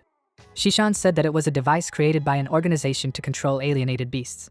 Serpentine with the Zhu family. So she's turned up after all? It is said that the soul-attracting pill exudes a unique fragrance that only aloof beginner and intermediate level beasts can smell. This smell lures aloof beasts to eat the pill. Unlike its gems, animals that consume the soul attraction pill would lose their minds and eventually be forced to domesticate. But they don't know how the Zhu family controls the domesticated beasts. Such things are not digested. If this is not controlled, they will become even more. She clenched the ball in her hands and poured out the dust that formed from her hand, saying, in any case, the revolt of the alienated beasts must be related to the soul attraction pill. She will report everything to the headquarters. As for whether or not this is the Zhu family's doing, until the investigation is over, he should be honest with her and train outside the city. Pin saluted her and shouted yes. She said he was in a good mood. A creature hidden under a black robe was watching from behind a large tree nearby. Ping looked at Shishan with a startled expression as she sliced the tree in half with one sharp movement. The main character asked in fright, what suddenly happened? She looked at the fallen tree and said nothing. Did she think it was just her glitches? A week later, the fox addressed Shiyu as His Majesty and said that the foxes living in the vicinity of Tinker Street used to gather here. She thought about it. A strong wind was blowing outside and strange sounds were heard. Shiyu thought that the aloof beast's revolt was happening more and more often. Could this be Huang Ziming's doing? They can't rely entirely on this person. And she will also start doing something. The girl got up from her chair and began to exude magical energy from her body. She said she was sure they already knew.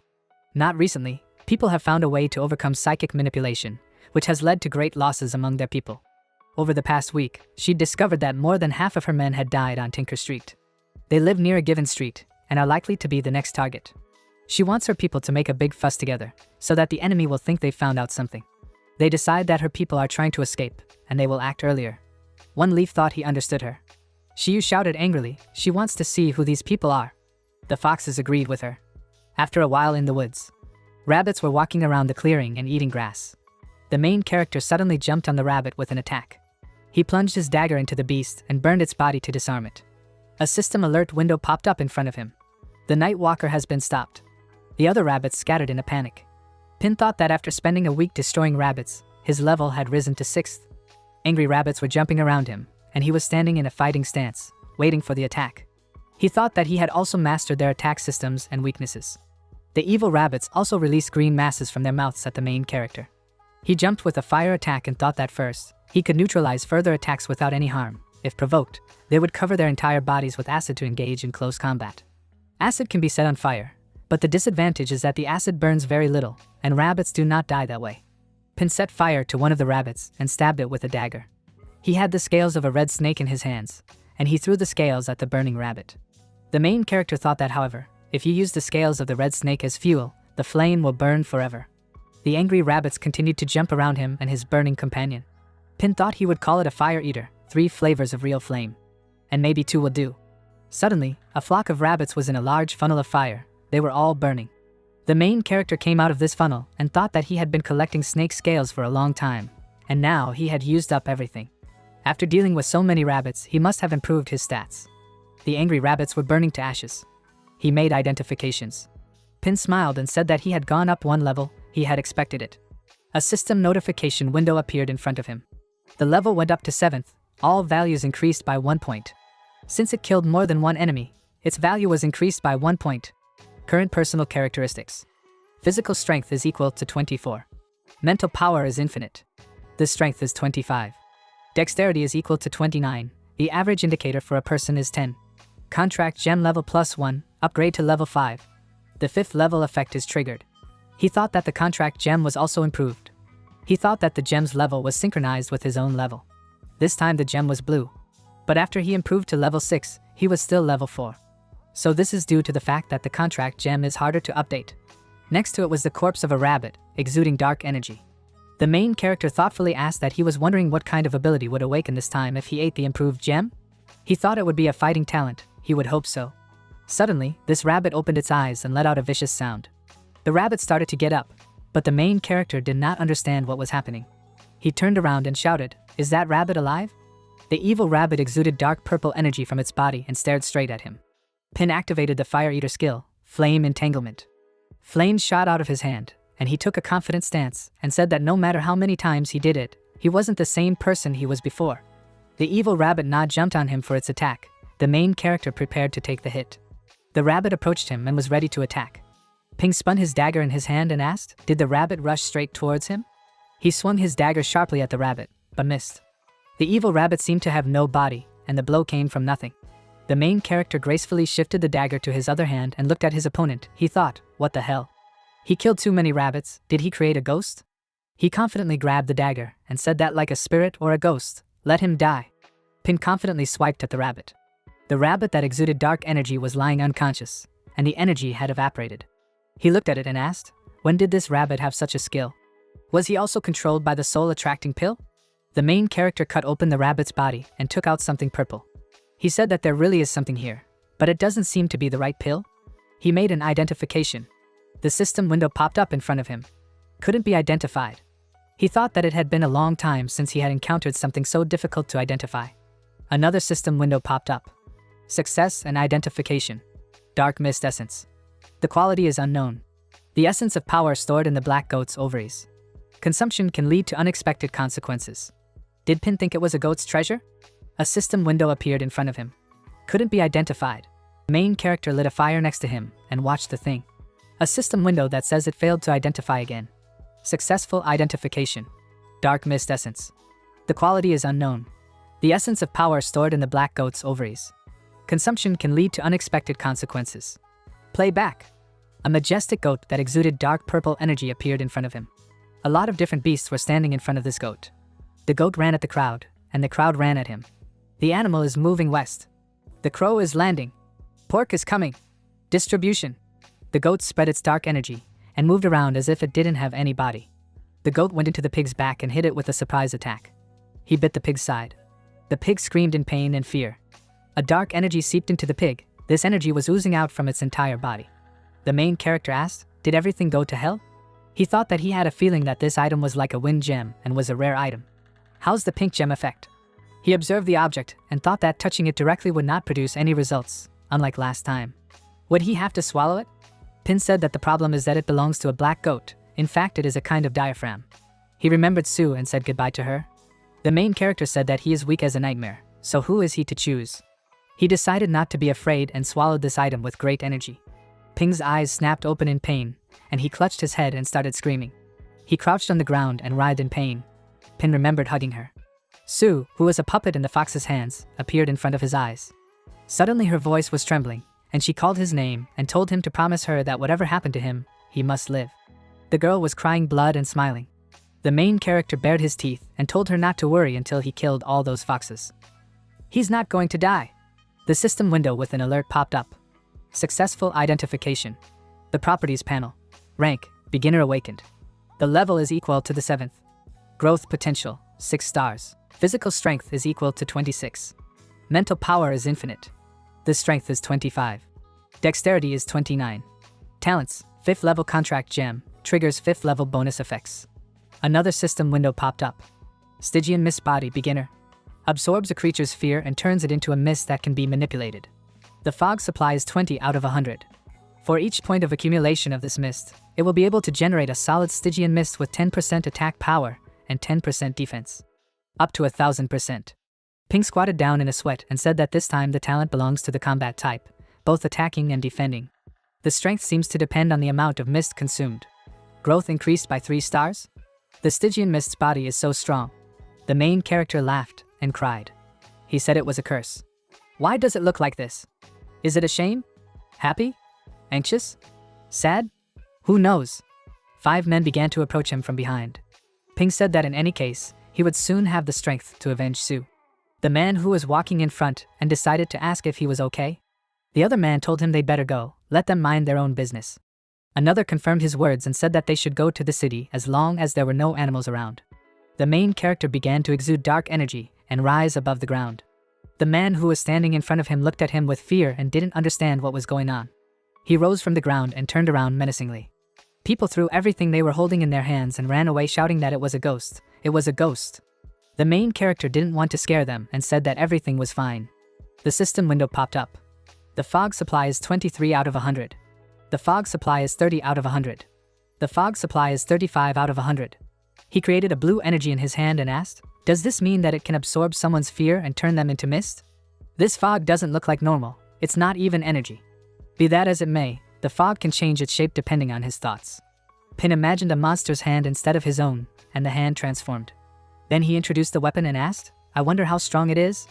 The main character held his hand, in which the dark weapon was created, past the tree and said that first he would try to deal minimal damage.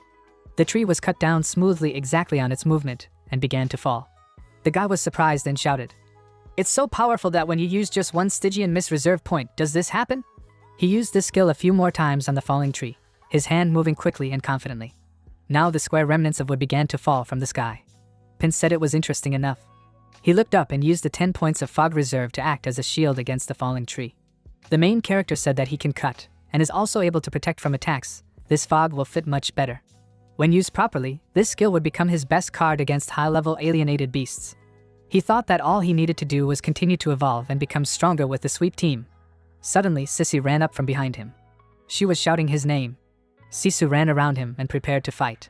She screamed, "Did he meet the Mist Beast? Where is he?" The main character was moved and thought that such a familiar scene. He immediately thought of Sister Cham. He said this is what happened. After a while, Sissy was very surprised and shouted, "What? Did he eat the dark mist essence?" She moved closer to him and shouted in a threatening tone, "Does he want to die? How dare he eat something of unknown origin? Does he realize that he almost died?"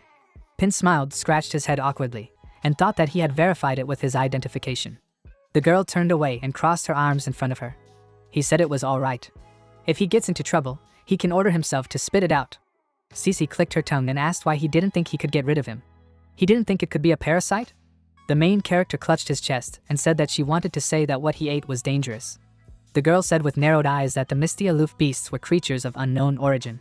They do not have a permanent form, and they usually live in certain organisms. The black goat and bullet rabbit that he mentioned might be the puppets of the misty aloof beast. After the death of the body's host, such animals enter one of its organs and wait for the next host.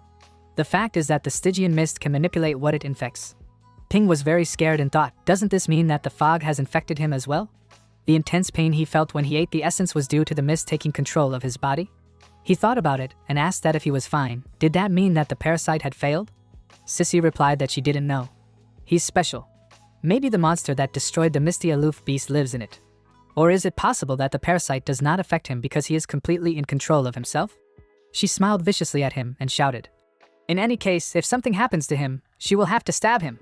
Sisu started walking towards him with the ice shards above her hand. Pin got scared and said that he must have made a mistake.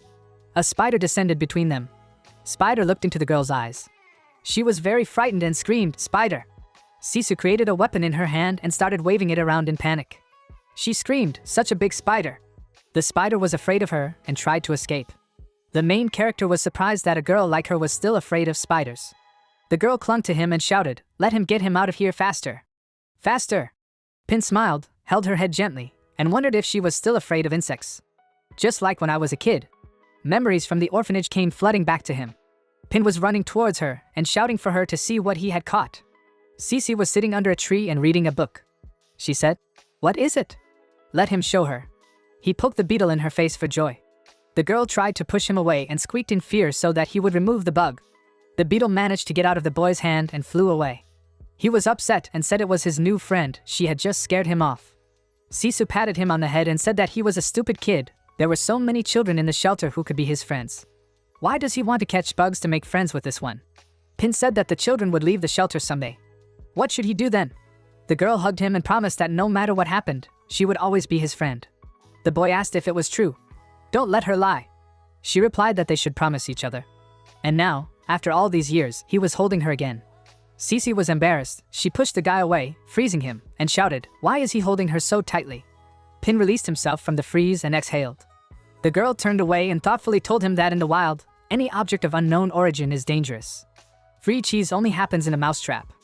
Although he had apparently managed to avoid the consequences this time, but he must not let his guard down when faced with similar things in the future. She smiled as she smoothed her hair and said it was something he should remember. Pin agreed with her. He thought that he had always felt that Sissy had become cold and distant after joining the team. But now he sees that she doesn't seem to have changed at all and still cares about him. She just doesn't want to show it. The amulet on her arm beeped and lit up. Sisu took it in her hand and shouted, "What's going on?" And then she realized and told Ping that her investigation and his training were over. They needed to go back to Pearl City. The main character asked what happened. She moved towards the city and said that group leader Bo was seriously injured by a fox, so she should immediately return to the city to provide support. Ping followed her and said that even he let her wait. Why don't they call in an investigation team from another city to help? She said it would attract too much attention, and the world outside of the city is a complicated place, so she would explain it to him on the way. On the way, Sissy told him something about the world outside the city. He doesn't know when it started, but the alienated beasts ran amok and the surviving humans were forced to build a wall to protect themselves. Because of the blocked traffic, they can only rely on the investigation team and civil society activists to develop maps. According to the investigation team, there are savage villages and settlements near Pearl City, located in places where there are fewer alienated beasts. There is a sea further away, but because of the high-level alien beasts living in it, they don't continue exploring. She doesn't know if there are other cities. What is beyond the sea? After a while, when they reached the city, Sissy asked the man what was the current situation in the city. He replied that they were relying on a lighted canopy to monitor the situation in Pearl City. Until last night, they hadn't been able to detect any abnormalities in the sky foxes. The intermediate and beginner level foxes from Tinker Street have come to the surface. They went to battle with them. They didn't know it was a trap. The enemy leader was there. Team leader Bo was heavily wounded while covering their retreat. Now the captain wants them to take over his duties and lead the squad guarding Pearl City. Pin followed them around the city and ate. Cece said that she understood him. The main character asked if they needed his help. She said they didn't need any help yet. Let him go back to the Iron Spirit. She would find him later. The boy obeyed her and watched them go in silence. He thought it would be great if Bo and Cece were safe. Ping stretched and said that in any case, he could finally relax. These few days in the desert were tiring for him. He was walking through the streets of the city, and behind him a man stood at the counter and said that he wanted that. The main character said with his hands in his pockets that he was wondering how Jiamin was doing with the hunter's fist. Suddenly it dawned on him. He thought, why don't people move? Ping turned back to the food stall and saw that the people were indeed frozen. The main character was addressed by a man. He got scared. The guy looked at him and shouted, "Who is he?" The Pin used identification. System windows began to appear in front of him. Couldn't be identified. Failed to identify 6 more times. Failed to identify 66 more times. Because of this, he cannot see any of his characteristics. The man in the jacket said that he wouldn't see his abilities if he tried to research them. But he still has to praise him. Even intermediate level awakened ones can only use the identification technique no more than 10 times a day. But he can use it indefinitely. Ping thought that he had ordered his body to perform identification, so naturally, he could use it indefinitely. But how does he know that? He asked what he wanted from him. The main character thought that this person looked peaceful, but he gave off an aura that made goosebumps run down his spine. The man in the jacket asked if he was playing with him. Ping took up a fighting stance and readied his dagger. He thought maybe he was checking it out. The man asked what was the matter? Is he not going to fight? Pin thought that he didn't look like his enemy. What should he do? He confidently replied that he had no reason to fight him. And he thought again that he might run away. The man asked, does he need a reason to become stronger? Or is revenge for Sue just empty words? The main character rushed to attack him and thought that instead of running away, he would do what the man wanted. His dagger was burning with flames, and he stabbed at the man's head, but instead, glass shattered in front of him.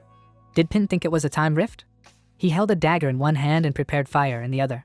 The main character thought that it was most likely a spatial skill. He appeared behind him. He threw a fist of fire at the man. The man in the jacket caught his fist in his own hand and told him that he needed to improve his speed. Pin asked, but really? His opponent didn't understand. He readied a hand of flame behind his back. The main character abruptly grabbed his opponent's arm and activated the Flame Eater skill, Flame Entanglement. The fire wrapped around the man in the jacket on all sides. But suddenly Pin realized that something was wrong. The man turned translucent and said that he had been attacking for so long, now it was his turn. There was a silhouette behind it. The main character thought it was a doppelganger. The man shot a water arrow at the opponent, and the translucent silhouette in front of him gave way to the arrow. Ping barely dodged and asked, is it a water element this time? He shot those arrows endlessly at him. The main character tried to dodge and thought, what the hell? How many abilities does he have? He's a monster! The system window popped up in front of him. The supply of Stygian mist is 800 out of 100. A dark energy appeared in Wu Ping's hand, and he prepared for a sharp attack. The main character placed a shield of this energy in front of him and thought that he would have to try this trick. Water arrows flew at the shield while Pin was running at the opponent. He thought that he would hit him first to create a gap. He used 13 points of Stygian mist and threw a powerful dark energy attack at his opponent. The man in the jacket dodged quickly.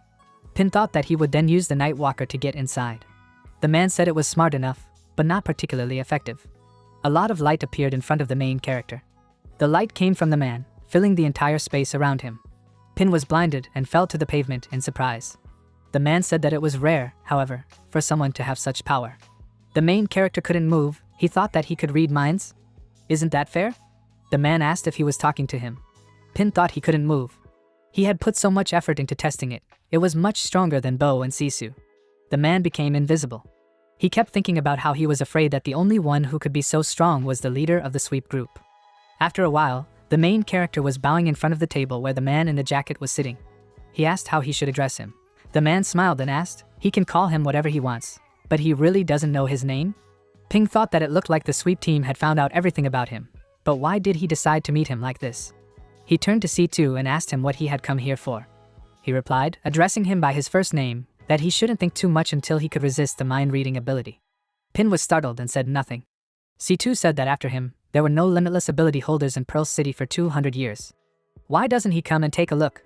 Ping shouted, does he mean to say that he has limitless abilities? And what does that mean? Isn't the highest level of human rank and talent the limit? He replied that even an awakened person with the strongest talent could only get one in their entire life. But the limitless level is something else entirely. This removes the limit on the number of talents and can constantly awaken new abilities. Su2 glared at him and said that he was interested in one thing. Can his limitless talent, the way of man, copy his contract gem? Of course, he will not try just like that, and whatever the result. He will be grateful and will answer all his questions. The main character asked if he could refuse. The man gave him an open box with a glittering bracelet and said he could, but let him see what he had to offer him first. This bracelet is called the Golden Vault, and it was his main equipment in his early years. It contains the storage skill. He must understand what this means. Pin happily said that this was very generous of him. He reached for the bracelet and thought that the vault was just what he needed. C2 sternly held out a hand shining with magic and told him to give him a hand. The main character confidently extended his hand over his arm and remained silent. Energy spread out from the man's hand, enveloping Ping's arm. C2 closed his eyes and remained silent. He exhaled and let go of his hand. Pin asked what was all this? The man said that everything became clear to him. He could not reproduce his abilities. Even those arbitrary talents couldn't be copied, so it seems to be because he's special. C2 closed the box and pushed it towards the main character. He said it was his from now on. He thanked him for the gift. Pin picked up a pair of wristbands and didn't understand anything. A system window opened in front of him. Successful identification. Play back. A girl appeared in front of his eyes, bound with some kind of ropes. He thought, is this how the bracelet was made? People in raincoats pour yellow liquid on the girl, and she screams in pain. The main character thought that all the special equipment was made using human lives. What a liquid. He stared thoughtfully at the bracelet. Ping turned to C2 and asked, is the process of creating all the special equipment really that hard? The man said that was 200 years ago. And although this is now prohibited, there are still unscrupulous people who make human sacrifices. He wanted to destroy it, but if he used it properly, the spirits of the dead could rest in peace. The guy asked what Pearl City was like 200 years ago. Was the city full of people killing each other like this? C2 placed a mug on the table and said that it was just like that. 200 years ago, the city was ruled by the Shu family. Everyone in the city was their slave, no future, no hope. The men worked day and night, but could only get a small amount of food. The women were chosen as slaves by the Zhu family and became toys for the men. All the children were subdued, constantly instilling in them that they should be loyal to the Zhu family. Old people who could not work were used as food, given to be eaten by domesticated alienated animals. In those days, if someone became an awakened, they would either be taken under control and enslaved, or used to craft equipment. Due to the evil deeds of the Zhu family, a few people who had the opportunity to accumulate their strength finally joined together to overthrow her. The main character poured more drink from the teapot into the man's mug and said that he understood everything. C2 asked if he had any more questions. He called him by name and said that he was so powerful. Why didn't he deal with the Moon Prince and liberate the city again? The man replied that it wasn't that he didn't want to, he just couldn't. The system window popped up in front of him. Talent launch, encrypted communication. He continued that he might think that Pearl City's defense is weak. They didn't even know about the invasion of the celestial faces. But this is not true. In fact, Pearl City's defense system is perfect. There is an investigation team that investigates the exorcism of alienated beasts. Near the city gates, there is a mopping up group that secretly removes aliens. Inside the city, there is also a royal level artifact, the Sun and Moon Pearl. Up close, all creatures will be downgraded to level 40 or below.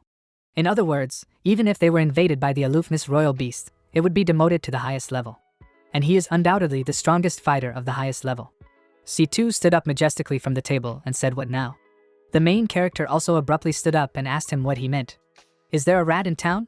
He said it was brilliant. After the disappearance of the city lord, other than him, only the remaining members of the Zhu family know how to operate the artifact. Did the Zhu clan deactivate the Sun and Moon Pearl and then let the Sky Fox in? Ping said indignantly that they were also responsible for the recent alien beast gathering and riot. Why didn't he kill all those bastards at once? The man replied that after the overthrow of the Zhu clan, they tried to get rid of its remnants. But how could they dig up all the weeds? He's afraid they've been in Pearl City for hundreds of years and are almost rooted here. The main character thought, looking after the man, that a lot of suspicions are connected with the invasion of forests. What is the purpose of the Zhu family? Is Lord City dead or alive? What is the purpose of the alien beast rebellion? What is the power of the Fox King? While there are no answers to these questions, C2's sure Bai must be extremely careful in his actions. Otherwise, he would fall into the enemy's trap, and when he died in battle, Pearl City would be devoid of all hope. Like the warriors of the past, nuclear weapons are only a means of apprehension and should not be used until a critical moment. Even if the Moon Prince continues to provoke them and commit murder, anyone can be impulsive, but not him. The man said that he can't copy his abilities, but they need the main character. He walked up to him with his hand outstretched and said if he would like to join the sweep group. C2 looked at him with a serious face and waited for a decision. The main character firmly shook his hand and said that he agreed. The spirit of Iron Forge. Zemin asked the blacksmith shop, why did it suddenly start repairing equipment? Chiyo Chang told her that she was doing it as long as she had time. The girl was hitting the knife with a large hammer. There was a corresponding loud sound in the blacksmith shop. Zemin said it's been a few days, and she doesn't know when Ping will be back. The girl asked if she missed him. No wonder she's been so absent-minded these days. Zemin replied in confusion that there was simply no one to teach her kung fu these days. She blushed and said she didn't know how he was doing in the country. He wasn't in any danger, was he? Chiyo Chang glared at her and said with a smile that let her look at herself, she's like a daughter-in-law. But still he says he doesn't think about it every day. The girl covered her ears with her hands. She was embarrassed and tried to refute everything. Zemin was slumped in her chair, looking sad. The Martin held a red-hot knife in front of a water barrel and said that she was only joking.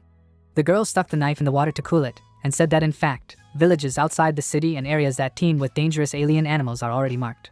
As long as he doesn't wander into these places, he's perfectly safe.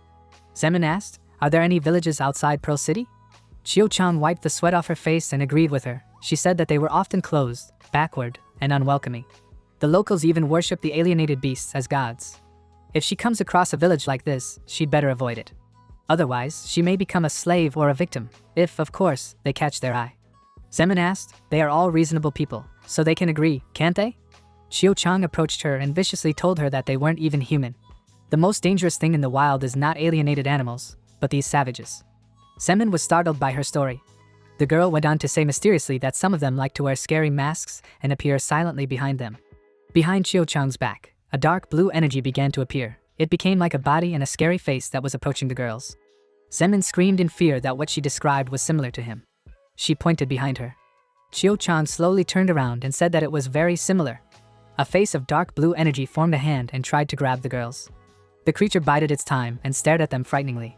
Suddenly, instead of dark blue energy, a pin wearing a scary mask appeared and screamed frighteningly at them. He used the Stygian mist as a disguise. The girls were frightened, but Zemin ran away from fear. Chiyo Chang didn't hesitate and slapped him sharply on the dingaling. The main character froze from a strong pain in a tender place.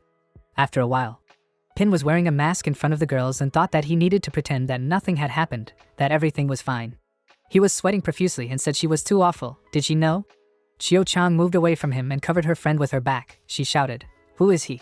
The main character held on to the sore spot. He dispelled the mask and said that it was him. Pin. The girls could not find the words for such an act. Chiyo Chang walked up to him and put her arm under his head to rub his hair. She happily shouted that he was a bastard, and why didn't he tell them that he was coming back, and also pretended to scare them. Ping replied with a smile that he heard them talking about the savage village when he got home, so he decided to cheer them up. He wanted to add a little bit to the atmosphere. He didn't expect her to turn around and hit him in the face. Chiyo Chang let go of him and walked towards the exit. The girl took the cape and asked him if he had finished training. Ping replied that he would continue to hone his skills in the city. She got dressed and said it was good. She just found a clue about Shanshan today. She's leaving town, so she's counting on him to take care of Uncle Lu. The main character asked where she was going in such a hurry. She waved at him and said that someone was waiting for him every day, so she would leave them. The guy didn't understand anything, but Zemin, she was blushing. She abruptly walked past him without showing her face and said that it was late. She was going back to her room. Pingy didn't understand the situation at all. The girl stopped after the threshold. She called his name. The main character drew attention to this. Zemin happily said that she was glad that he was back in one piece. He waved at her and thought that he had been in this world for so long. Now he felt at home for the first time. An old man abruptly appeared beside him and asked why he was here alone. Why was he grinning? Pin jumped away from him with a squeal. Lu calmly said that tomorrow morning, the guy should go to his daughter and tell her that he was seriously ill and she couldn't leave the city. The main character didn't understand anything and looked at him worriedly. The old man hit the guy on the head with the smoking machine and told him not to look at him like that. He's not stupid and not big, but just pretending. Pin held his head and asked, what is it then? Lu said that Shanshan had been missing for a long time, probably because something bad had happened to her. He sat down on a chair and continued that he knew his daughter's strength better than anyone else. She wants to find out Shanshan's whereabouts, but he is afraid that something bad might happen to her too. So he pretended to be a fool so that she wouldn't have time to take any chances. The main character scratched his head and called his name. The old man lit a cigarette and said that she was a devoted girl. If she was attached to something, she would think about it for a long time. There's no need to take unnecessary risks. Ping smiled and said that Lu had worked hard. Lu shook out the extra tobacco from the machine and said that he was very talented at forging, but the girl wasn't very good at learning. She's not experienced yet, so there are a lot of mistakes. In the near future, he will teach him the real art of forging. The old man lit another cigarette and said that it wasn't super secret, but it was unique to the Lu clan. Louis shouted that he should learn it by heart. Ping was surprised at first, and then he clenched his fist and shouted solemnly that he had to live up to his expectations. After a while, the main character sat on a chair and thought. Suddenly, he heard his Jingyao's voice. She called his name and said it was her. The girl appeared to him in a vague and inconspicuous form. Jingyao told him not to be discouraged, she would wait for him. The main character remembered her and was very surprised. An enchanted leaf fell in front of the smithy. After that, as Uncle Lu mentions, his daughter didn't go outside the city, and he secretly taught the main character the real art. Ping used a forging technique on the Stygian mist, which was able to take on a more precise shape. In a sense, it has become more powerful. Zemin, in turn, was able to master the Monkey King style from the first 3 styles. That night, he definitely heard Jingyao's voice. There was a sense of déjà vu, so that night he turned to the cleanup crew for confirmation. Pin was holding a communication device and telling the captain that there was a sky fox disguised near the blacksmith shop. He had just heard it clearly. C2 told him that they had already cleared the area of his activities. There can't be any foxes. If Whisperwind didn't hear him, what then? He's been asking this question for a long time. Maybe Jingyao not dead and still alive, but how? For the sake of revenge and for the sake of answers, the main character will tear the mask off Jingyao with his own hands. 3 days later, a man, in the middle of the night, snuck into someone's door and started hacking it open with an iron stick. He was able to get inside. A girl was lying in the room, sleeping soundly. The masked man came up to her and said with a smile that she was sleeping like the dead. Looks like the medicine he gave her today has taken effect. The man abruptly pulled the blanket off her and said that he had heard that Miss Su had a great figure, white skin, and a pretty face. He gently ran his fingers over the girl's perfect body. The man said that tonight he would test her and see if she was as good as everyone said. A dark blue energy appeared in the room, and someone called the man's name. Xiaofan turned around in fear and shouted, "What the hell?" Dark energy spread through the room. Someone was talking, and it said his name, and his nickname was Shorty Teddy. 1.5 meters tall, looks obscene and cheap. The man was twitching, trying to look around, and then he shouted, Who's talking?" The dark energy made sounds again and said that he doesn't like women. Gradually the heart is perverted. He's harmed a lot of women in the last 10 years, isn't that right? Xiaofan shouted in panic, "Who the hell is he?" A silhouette of a man emerged from the dark energy, saying that he was ordered to come here to take his life. The man saw and heard it, and he was speechless. After a while, Xiaofan ran towards the exit out of fear and thought that the Su family must have been drugged by him. Is this creature a human or a ghost? The dark energy chased after him and kept up, then shot a beam into the calf muscle of that man's leg. Xiaofan couldn't resist such a hit and fell to the asphalt. The dark energy stopped in front of him and watched. A system window appeared in front of the silhouette. Fear increased the supply of Stygian mist by 54 units out of 100. Fear increased the supply of Stygian mist by 60 out of 100. Xiaofan he screamed in fear and held on to his leg. The dark energy silhouette asked, "Is he still struggling?" The man shouted at him not to approach him. The silhouette kept coming towards him. He couldn't contain his emotions and fainted, wetting himself. Pin came out of the dark energy and kicked him. He didn't understand and said that he thought all serial killers were cool guys, but that's how they lose consciousness. The main character thought that this was the end of the team's first mission. He dispelled his mask and unmasked the man. Pin said he needed to be taken to the others. He made an identification. The system window popped up. Identification is successful. The properties panel. Name Xing Xiaofan. Race human. Height 2 stars. There is no power. Rank medium awakener. The level is equal to the 13th. Talents. Medicinal mastery is the ability to analyze whether an item has medicinal properties and use them to compose medicines. Peach blossom mask, common in rarity. This mask that the man wore when he did obscenities. Ping said that the person who awakened such a great power in himself and then used it to do evil. What a scoundrel! A system window popped up in front of the main character. Play back. Xiaofan's memories flashed before his eyes. The girl was lying on the floor. She was telling him with teary eyes to please let her daughter go. Xiaofan stood in front of her menacingly and said that it wasn't fair. Didn't she take his pills? Let her blame her worthless husband for everything. If he hadn't left so early, he wouldn't have harassed his wife and daughter. And that patrolman of theirs who always said he'd protect Pearl City to the death. Is it true that he died? This is ridiculous. The girl screamed in fear, and the woman collapsed on the floor again. The girl reached out to her mother and cried. Xiaofan thanked the man and said that he was glad that the man had left them alone. He grabbed the girl's head and started licking her face. Xiaofan told her not to worry, he would send her to her place when he had a good time. She screamed that they were all his toys. Before the eyes of the main character were all the victims of this man, he saw how he gloatingly laughed at them and rejoiced in his atrocities. Pin was very shocked by what he saw. Xiaofan woke up and tried to crawl away from there. Suddenly, he gathered his strength and tried to hit the man while grinning viciously, but a protective barrier formed in front of Ping. Fog formed around the main character, and lightning struck behind him and rain began to fall. Xiaofan shouted, "Who is this guy?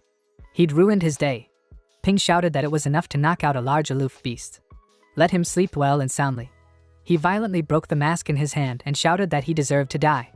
Xiaofan trembled in panic and shouted, "What the hell? Why didn't it work? Did he think it was because of the rain?" The main character quickly chopped off his arm with dark energy. From what the man was frightened and surprised. Lightning struck again, and the man screamed in pain. He clutched a limb in his other hand and watched with horror in his eyes. Ping gathered the dark energy in his hand and said that this blow was from a mother who protected her daughter even at the cost of her life. A lot of purple energy radiated from his body. A frenzy appeared in Ping's eyes, and energy with daggers gathered in her hand. He said that this punch is from a girl who would rather die than give up. Into Xiaofan's body many magic daggers were stabbed, and he screamed in pain. The main character added that this punch is also in memory of the hero of the patrol. Xiaofan was snotting and drooling, and he was screaming in pain. Pin said that this is in memory of the righteous detective, and a pendle in memory of the nameless one and the awakened one. He threw one punch after another with his dark energy, and the man's blood flew everywhere. After a while, Xiaofan lay exhausted in a pool of his own blood, sobbing and saying that he was mad. "He's just crazy." Pin stood over him with a mad look, dark energy swirling around him. He said that with today's technology, it can still be saved with timely treatment. He would give him one chance. The main character pointed his finger at the road and told him that if he could get out of the gate, he forgives his life. Ping thought that for the pain Xiaofan had caused these people, he would repay him tenfold. He told him to remember that this was his last chance. Lightning struck again. Xiaofan looked towards the exit. He was covered in blood and realized something. He crawled toward the exit and thought, smiling, that when he felt better, he would make him pay for what he had done. He'll skin him. He can't just die here. There are still so many women in this world. Xiaofan crawled to the door, leaving a trail of blood behind, and thought that he was so close. He reached for the door handle, smiling, and thought that he just needed to open this door and get out of here. His hand was shaking violently, but he tried his best and thought that he should reach out. He didn't have much left. Xiaofan started banging on the door many times and shouted, "Damn! Oh shit!" He kept knocking on the door. Pin came up to him and said that he was clear. The man couldn't even open the door. He formed a dark energy in his hand and said, with a mad look, that he was given such a chance, and he didn't take it, he just failed. Xiaofan started yelling and disagreeing with him. At the moment when the lightning struck, the main character dealt a final blow to the man with dark energy, and said that he was a scum. Xiaofan screamed in pain, and the blood from his body flew in all directions from the impact. A system window opened in front of the main character. As a result of killing an enemy, its properties increased by 1. Current personal attributes. Physical strength is equal to 28. Mental power is infinite. The power is 29. Dexterity is 29. He stood there covered in the blood of the fallen enemy, looking at its corpse and thinking that by killing all the sky foxes, he would bring peace back to Pearl City, that he would be able to save everyone. The rain turned bloody.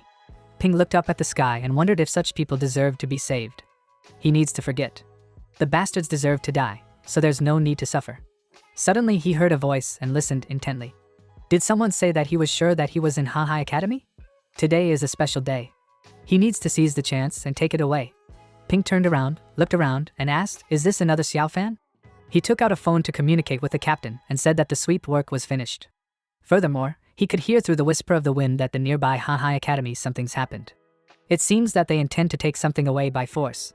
At the same time, at the mopping up headquarters, Sitsu was standing with the same communication device and asked, "Ha Academy?" Behind him, there was a semi-transparent girl who had blue energy wrapped around her, and she was touching the center of her forehead with her index finger. He turned his attention to her. The girl said that she couldn't feel what was going on there.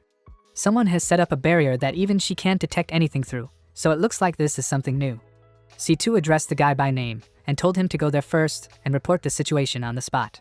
He will contact Shishan immediately. Let him not take any rash actions until reinforcements arrive.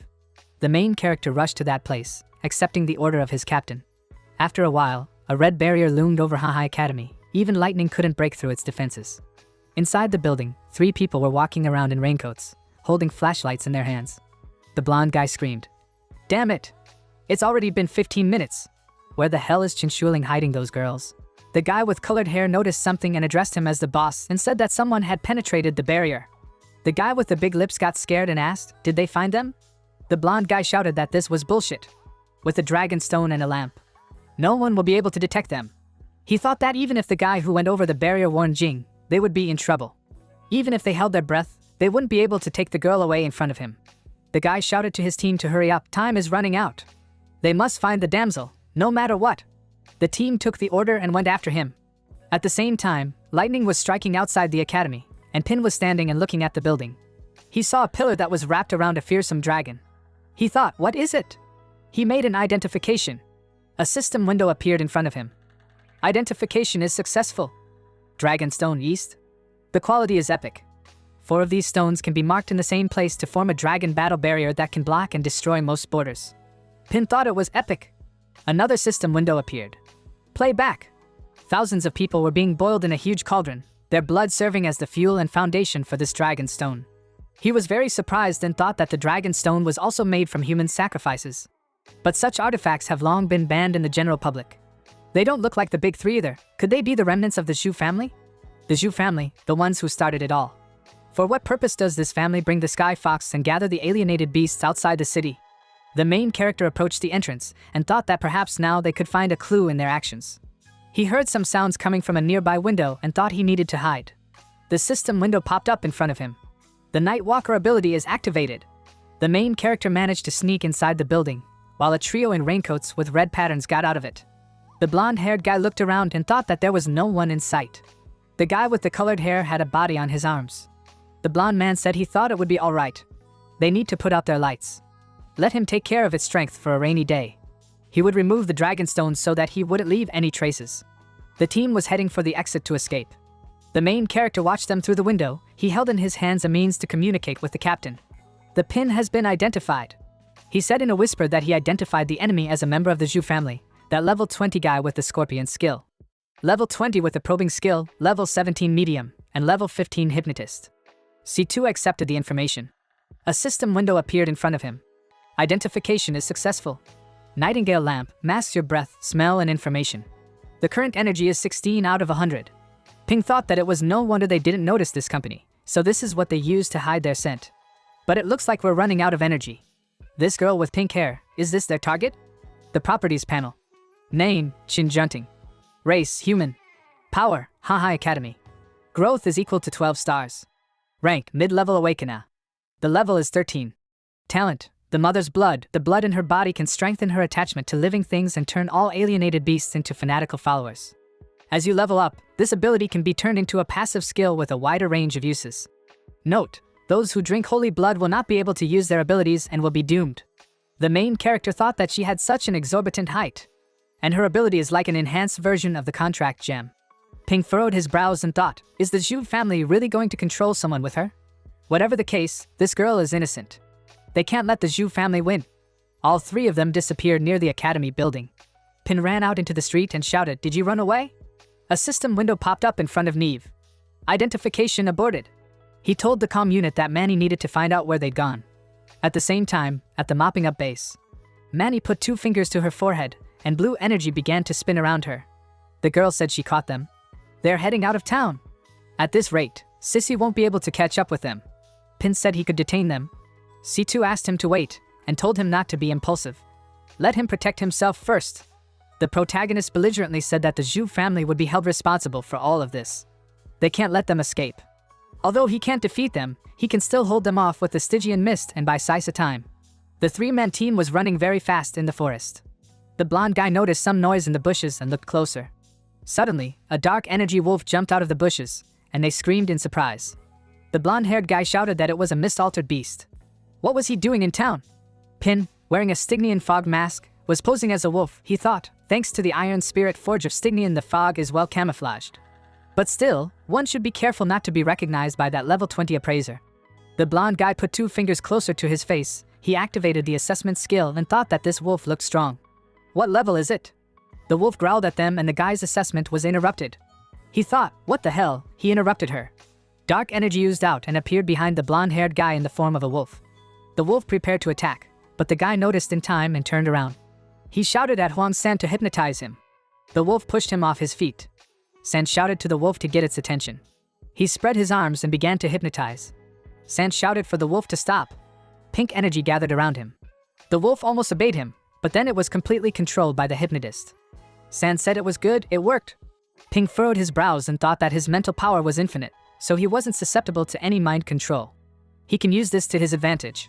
San told him not to move, don't move. The main character thought that he needed to pretend that he was controlling him in order to close the distance. San came closer to him, he tried to touch him and told him not to move. The wolf rushed to attack the guy. He almost hit him with his paw and thought that now. Sneak attack. San dodged in surprise and asked, what? How does it move? The wolf roared in rage. It attacked this guy and bit his neck. San was screaming in pain and bleeding profusely. He shouted for the boss to save him. Let him help him. The blonde guy was standing there shouting his name. The guy with the colored hair who was holding the captive on his shoulder gathered energy in his free hand and shouted, what the hell is this? He pushed the wolf away from his friend with his ability and shouted for it to go away.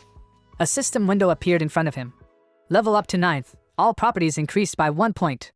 For killing an enemy of a higher level, its properties are increased by 1 point. Current personal attributes. Physical strength is equal to 30. Mental power is infinite. The power is 31. Dexterity is equal to 31.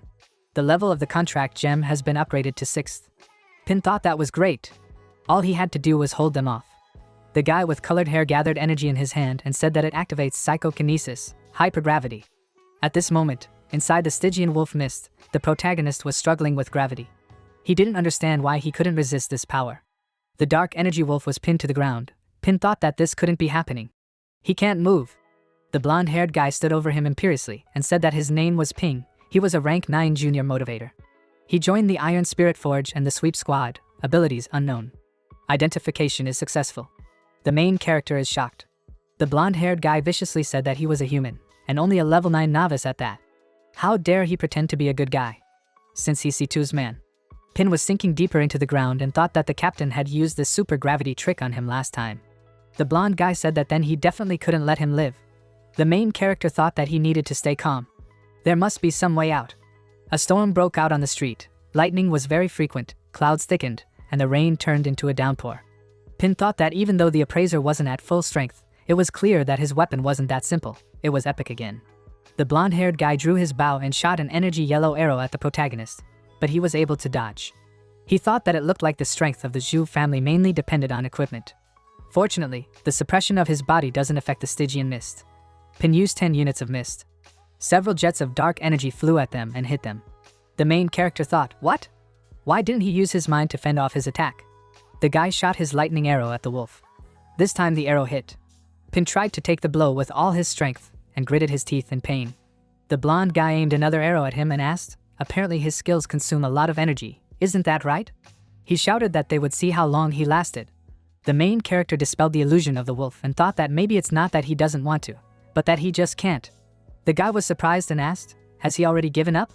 He shot an arrow at him, but Pin deflected it with a shield of dark energy. He used 15 units of Stygian mist, and then 5 units of fog. Pin thought he should try his new trick. He drew an arrow through the dark energy and drove it into the ground. The stock of Stygian fog is 25 out of 100. The main character spent another 15 units of fog and created knives that flew at the guy and girl in raincoats. The blonde-haired guy was hitting all the knives with his bow like it was a sword and shouted, is he still alive? Dark energy began to seep out of the ground, and the cloak crew didn't understand anything and froze in place. Pin was sitting on one knee and said that the only reason he wasn't deflecting his attack was because he needed to point both hands at the target to activate the spell. Dark energy wrapped around their arms, and the girl asked what? The main character attacked the other guy with an attack, and the blonde guy said his name. He called him Huang Er. Pin thought that as he thought, as long as he blocked his hands, telekinesis didn't have any effect. Air thought that he was acting very fast. He took out his dark energy dagger and plunged it into his stomach. Air was afraid and thought that he couldn't move. The mist on his hands cleared, and rage appeared in his eyes. He grabbed his arm and said that he was using the telekinesis skill, self-mutilation.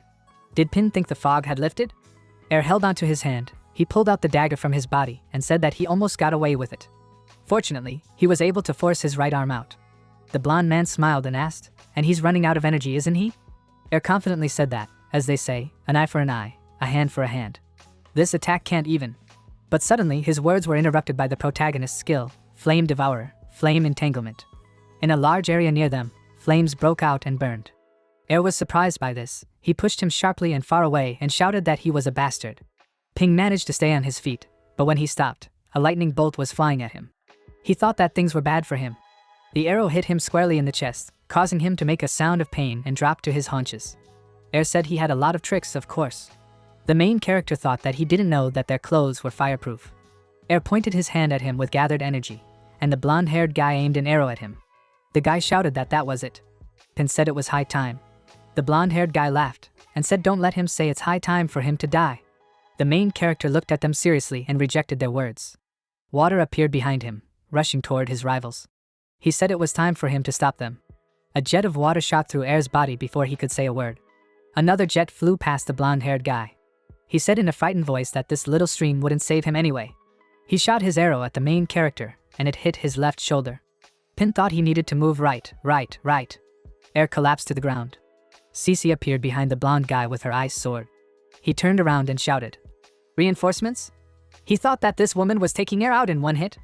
Sisu tried to stab him with her sword, but he blocked the attack with his bow, which was obviously difficult. Suddenly, the guy flew off from the force of her attack to the ground and asked, "Who the hell is she?" The girl looked at him in silence. She gave him the first, then second, and third blow with her ice sword. The blonde guy flew even further away. He bared his teeth and thought, damn it, he spent too much time messing with that guy. In the fall, he took out a ring and thought that he would have to use it. The blonde guy put the ring on his finger and prepared a charge of energy in it. Sisu, who was ready for the next attack, was surprised and didn't understand at first. A large and powerful bolt of lightning struck from the sky. The girl said he should stop. Lightning struck the guy. All the stones in the area were scattered from the power, and a lot of dust rose around this place. Sisu took the main character by the scruff of the neck and dragged him forward. She thought that, fortunately, he was fine. The blonde guy appeared with the help of lightning in another place and ran away. The girl said that she was sorry that they couldn't capture the remaining members of the Zhu family alive. Pin was lying on the ground exhausted. He was very tired and had spent almost all of his strength. Manny spoke to her on the comm device and told her to slow down the main character. SYSY asked, "What happened?"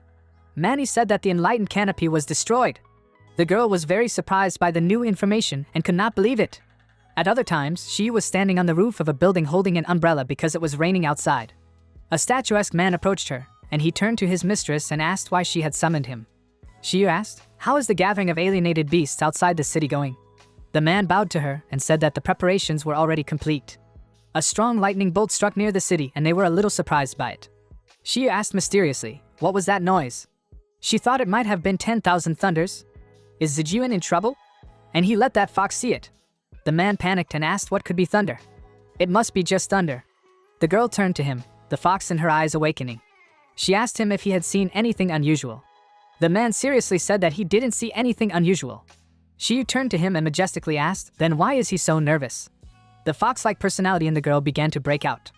The man apologetically said that his subordinate has been afraid of thunder since childhood, so it's obvious. The girl called him a rag. She turned away from him and thought that the sound was coming from inside cities, but she can't see anything. Just like that time when that person was badly injured and she was sure that he would surely die. But around the corner, he disappeared without a trace. He'd gotten rid of her so easily. Looking back, she can tell that this is just an advanced form of blindfolding. She jumped down from the roof with a light movement. She was hanging over the city and thought that human illusions didn't work on her people. But they can work on other things to indirectly blind her people. Maybe all of Pearl City is just a cover story. Her eyes filled with rage as she shouted, "What a clever plan." She activated the expansion, and dark energy shot out from behind them and filled the nearby space. Along with the rain, this energy could be seen in the sky. Sisu looked up at the sky and thought, where did the girl from Hayes Academy go? She turned around and said she had no idea what was going on, but the canopy was disappearing. The main character was still lying on the ground and writhing in pain. He pointed at the lamp with a trembling hand and told her to use it quickly. The girl asked what kind of nightingale lamp it was. Dark red energy spread across the hunger. Eyes could be seen from that red mist. They belonged to Shiyu. The eyes watched carefully the city and what was happening in it. Shiyu noticed something and thought they had found a mouse. Zijuan ran with the captive in his arms and thought that he almost forgot to bring the girl with him. Shiyu asked loudly, "Who's running away from the city at this hour?" A respectable man heard this and thought in fright that it couldn't be that she had discovered them. Shin darted away from that building. The man shouted at her to wait. He got upset and shouted that he couldn't hold it. A raincoat-clad squad was stationed near the city wall, and Zijuan was transmitting information to them through a communication device. He said it was urgent information. Urgent information. The sweep squad still has a spy named Pin in town. He disrupted our operation last night. Sun and air are dead. Eventually, reinforcements arrived, and he had no choice but to use the thunderbolt. The squad listened carefully to the information. The man who was holding the comm unit called him brother and asked frantically, "Does he mean that Pin is still alive?" Zijuan replied that this was exactly the case, but he had already found out about it. In addition to stripping, he belongs to the same family. It also belongs to a blacksmith shop called Spirit of Iron. The guy understood everything and said that first you need to take the girl out of the city. Zijuan asked in surprise, "Shiyu? What was she doing here? Why is it in?" The guy asked what he said. Zijuan shouted violently. The guy got scared and asked what was going on there. Let him answer it. A solid man approached the squad and said that he was an idiot. Let him stop shouting. Their plan failed. Zijuan was killed by a fox. The guy smashed the communication bar to the ground and viciously shouted, "Damn. Did all their years of hard work really go to Smarty?" The dignified man calmly said that this was not the case. The Holy Virgin was still alive. She's the fox's nemesis. When the Moon Prince realizes that he can't kill her, he will return her to the town hall. A thug from the squad came up to him and shouted, "What are they going to do now? Without Virgo, how can they control the fox?" The man replied that the town hall has a secret passage leading out of the city. The path leads through channels. He's the only one who knows him. The goon will send the alienated beast through a secret passage and cause trouble for the foxes. And he would take advantage of the chaos and bring the Holy Virgin. The purple-haired guy sat on the dais and said in displeasure that it was easy for him to say, "The Moon Prince is guarding the city lord's mansion, but with the beasts they've gathered, what can they do?" The man said thoughtfully, "That's why they should use Pin as a spy. Now that the Moon Prince is monitoring the entire city, he will take action on his own if anything goes wrong. All they have to do is send the best of the best to attack Pin in the blacksmith shop. By doing so, they will attract both the sweep squad and the Moon Prince. As they fight, they will control alienated beasts to attack the Lord's mansion. They'll take them by surprise." The squad listened intently. The purple-haired guy said that it was the same as completely smashing the face of a sky fox. The man said that this is why they should definitely succeed, and not fail. And don't let them reveal his identity when they act. The goon agreed with him, and said that it was just like someone who inherited the Zhu family's bloodline. The purple-haired guy said with rage in his eyes that they would continue to help him in the Vice Lord game. The Holy Virgin in Zemon's hands. After a while, Pin's eyes barely opened. Cece touched him and asked if he was awake. "Is he ill?"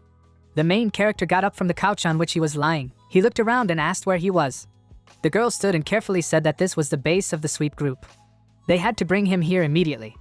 Ping looked at the couch next to the man and said that Bo was so badly hurt. He had heard that this was Shiu's doing.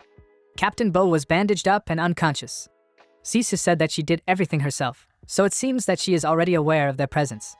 Someone came into the room and said that he had woken up so quickly. Apparently, it is recovering well. It was the girl in green who said that he was able to deal with 3 opponents who were more than 10 levels above him. He even managed to kill one of them. How did he do it? The girl walked up to him and continued that he should be able to kill in seconds when he was 5 levels up. Cece said it was Su Jie. She was telling him about her ability to enrich sunlight. Pin thought he was a newbie, so he'd better keep a low profile. The girl said that it was she who cured him. The main character laughed and said that he was so lucky. As they say, if he doesn't die, but becomes blessed again, and this time she tried very hard for him. If it wasn't for her, he would have died a long time ago. He thought that he had heard that Suke was a harsh person, but she didn't look like that at all. Suke said it was just a small favor. She doesn't need to protect the canopy right now anyway. Okay, enough formalities. Now that he's awake, I need to go meet everyone. Ping swallowed his saliva and thought that he was taking it back. The girl continued that they needed more information about what happened last night. At the same time, in another wing of the sweep headquarters, Chin Lovey was sitting on a chair and sleeping. Manny was also sitting on a chair reading, and she said in frustration that there was always work to be done. She laid down on the table and tearfully said that she was asking the captain for a vacation. Lovey supported her through her sleep. Manny glared at her and asked if she was awake. Let her then share the job with her. Lovey began to sniff violently, indicating a deep sleep. Manny, this made her very angry, and she crumpled the paper in anger. The girl began to shake her friend hard and fast so that she would wake up. C2 came to that room at that moment and didn't say anything. He laughed and said that there was nothing he could do. There were not enough staff at the headquarters, so we should be patient for now. Lovey fell to the floor in her sleep, and Manny turned around. Two men came in from the captain's back, Suze and Ping. The main character called the captain. C2 asked, "Is he back?" Manny jumped into Suze's arms. The girl in green said she would take care of her work. Manny happily said that she was still being taken care of by her sister. C2 took out a piece of paper from his jacket and said sternly that they needed to get straight to the point. Previously, they had assumed that the Zhu family had joined forces with the Sky Fox to get rid of those who rebelled against it. But he doesn't think they have a real partnership. It's not hard to tell from the protective boundary that the Zhu family has set up. They must have known about the existence of the illuminated canopy. But they didn't tell Sky Fox about it. So they want to use the fluff for something, not the Zhu clan style of obeying others. But with their current strength, they can't compete with the Sky Fox. Therefore, the girl they brought back from Hahai Academy last night might be the key to fighting the Sky Fox. Suze looked at the documents and said that Chen Xueli, the head of Hahai Academy, had only one son, Chen Haowen. Rumor has it that he passed away 14 years ago and never married. In the same year, Xueli suddenly announced that he had a granddaughter named Junting. The investigation revealed that she didn't belong to the Pearl City bloodline. Most likely, she is from a village outside the city. And Xueli seems to love this granddaughter so much that she hasn't had any contact with anyone in the past 14 years. Her civil case is as clean as a sheet of paper. She spread her hands and continued that there were no records of her awakening or abilities. Ping hit his chest and said that he knew what this girl was capable of. He had already applied the identification technique to her. The captain and the girl in green were very surprised by what they heard. Ping said that it seems her power is called the Holy Maiden's Blood. C2 puzzledly thought, what is outside the city, the Holy Maiden, the sacred ancestral village? This can't be a coincidence. The main character spread his hands and said what her ability works for. After a while, at the city lord's mansion, Junting and Shiyu were sitting at the dining table, eating sweets. Junting was eating one of the sweet buns and happily said that the place is so big. Has she always lived here? Shiyu sternly agreed with her. The girl asked again, she doesn't look important, maybe she's sick? Shiyu sternly refuted her words. The girl got up from the table to pour them a drink from the teapot and said with a smile that she knew Grandpa said to eat more when she was unhappy. Let her have some tea. She couldn't take it anymore and screamed for her to die. She released her dark energy and almost killed the girl, but suddenly her eyes opened and everything came back as it was. IB. Very surprised and did not understand what happened. Junting handed her a sweet cookie and asked with a smile, why isn't her little sister eating? The girl shoved a cookie into her mouth and told her that she had just tasted this cookie. It was delicious. Shiyu puzzledly thought, why can't she do anything? She picked up a cookie and ate it reluctantly. Junting looked at it happily and said it was so delicious. Shiyu looked at her and thought that she suddenly felt a little ashamed for attacking her. Why should she feel guilty in front of a human? Junting gulped down the drink and almost spat it out. She screamed that it was terrible. She coughed and said that the water in this tea is so bad that whoever made it must be an idiot. Shay thought uncomfortably that she was an idiot. Junting said that it was no wonder her little sister was upset. Shiyu watched her in silence. The girl jumped up with a teapot in her hands and said, running away, that she would make another teapot, let her sister wait. Shia thought that something was wrong. What's wrong with her? Why is she sorry? As the prince of the Fox clan, she can't have such problems. It's about this man. Who the hell is she? After a while, in the practice room of the sweep group, Sisu ran at the main character with an attack and said that his Stygian mist is very similar to her water element. For example, mind manipulation, free form, and so on. But there is a major difference. Ping held a dagger in his hand and was also ready to attack. The girl showed off her attacks and said that her water element can be restored and recycled, while his Stygian mist is a one-time consumable item. Ping parried all of her attacks with his dagger quickly and gracefully. Sisu said that it was all because it could turn the solid Stygian mist back into a gaseous substance. It would be much more practical if it could switch back and forth between airy, liquid, and solid forms like water. Pin thought that the fact that the fog wasn't solid also had its advantages.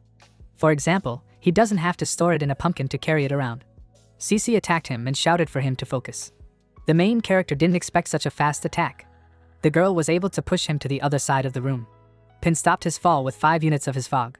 He thought it was a good thing that the fog could serve as a shock absorber. Sisu hung in the air and said that it was useful, that it could absorb the fear of creatures and transform it into mist. It somewhat compensated for the lack of durability. The girl caused a blizzard in the room. Pin performed acrobatic moves and did his best to avoid ice floes falling to the ground. He said that he could still dodge attacks of this level. Under the guy's feet, the ice floes turned into water. At first he didn't understand anything. The water began to envelop his body and trap his limbs. Pin shouted that it wasn't good. He thought it was water that had emerged from the ice. He was distracted by Blizzard's attack from above. Sisu went to him and told him that if the enemy didn't fear you, the fog would soon dry up. The main character smiled fiercely and said that if his attack was strong enough, it would only take one hit to kill the opponent. He activated the mist after spending 50 points. Pin created a dagger out of the mist right above the girl's head. Sisu didn't expect this, but then she created a water prison around her and said that she would see how strong it was. The dagger suddenly flew straight at the girl and stopped in front of her forehead. Sisu was startled and thought, did this really break through the water prison? The main character stood in water shackles and said that she had lost. The girl said it was amazing that his fog was able to break through his defenses. She freed herself from the water prison and said that perhaps the alienated beast of the Stygian mist is a descendant of the royal alienated beast. It has inherited a certain feature, so the fog can deal more damage than it corresponds to its class. Cece approached the guy and said that he still lacked combat experience, although if it was a death match, he would have been ready to strike. The main character asked, "Is it ripe?" Suddenly, the water on his body began to boil, and he screamed in pain that it was very hot. "It's hot. Why is the water boiling?" The girl stood majestically and said that it was important to familiarize himself with the properties of his abilities so that he could use them freely. Ping squatted down and blew on his hands. Sissy said that if water turns to ice, boiling water or steam, for example, it can provide a surprise effect in combat. As the girl spoke, the protagonist gathered the mist in his hand and giggled as he created a spider from the clot. He abruptly showed it to the girl and asked, "Like this?" Sissy was very frightened by what she saw and shot a jet of pod in his face. The girl screamed that it was a spider. "Let him go! Let him go!" Due to her fright, the main character added Stygian fog in the amount of 100 units. A stream of water entered his mouth, and the girl saw it and was afraid. Sisu grabbed him by the neck and shook him. She screamed for him to spit it out. Its water element is pure water. It's poisonous. Pin said that if he didn't get poisoned, she would strangle him to death. The girl apologized to him. The guy said that he was in a strange state. He feels weak and doesn't seem to be in control of his body.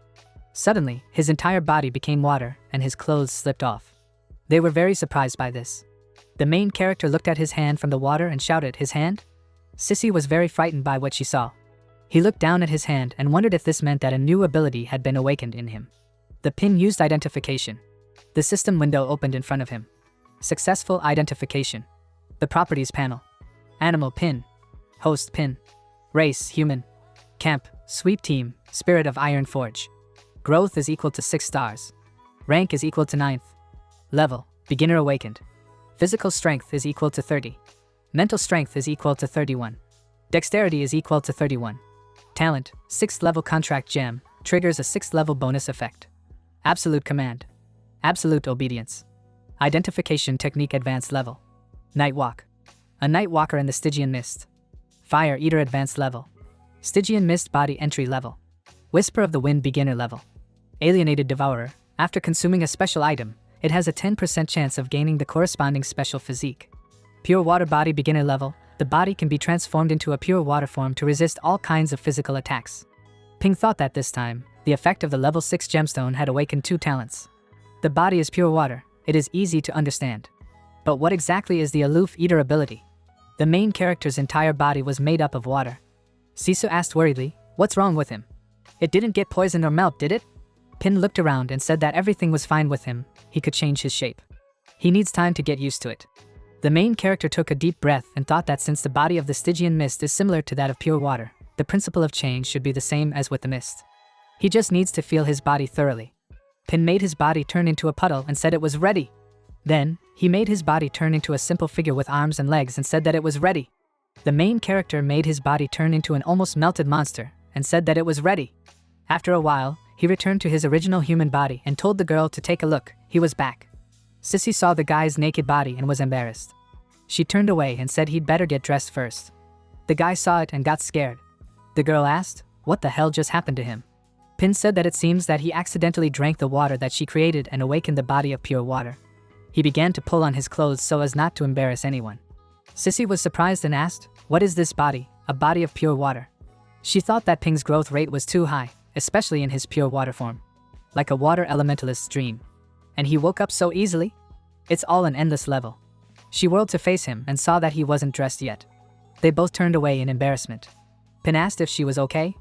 The girl confirmed his words. Suddenly, the communication device in the girl's hand made a sound and shone. She took it in her hand and asked what the situation was. Someone said to report to the team leader, "The Spirit Iron Forge is under attack. They are requesting reinforcements." Pin heard this and became alert. The girl told them to send reinforcements from the area. She will be here soon. Someone said that he understood everything. The protagonist raised his fist and confidently said that Zemin and the others were in danger. He would also go. Cece waved at him and said that he couldn't go. It was definitely a trap. Ping said don't let her worry. Today he had awakened his pure water body and could turn into water and escape. He forced his hand to become water. They ran out of the room. The girl said that she would not be able to help him. Let him stay close to her. The main character accepted her order.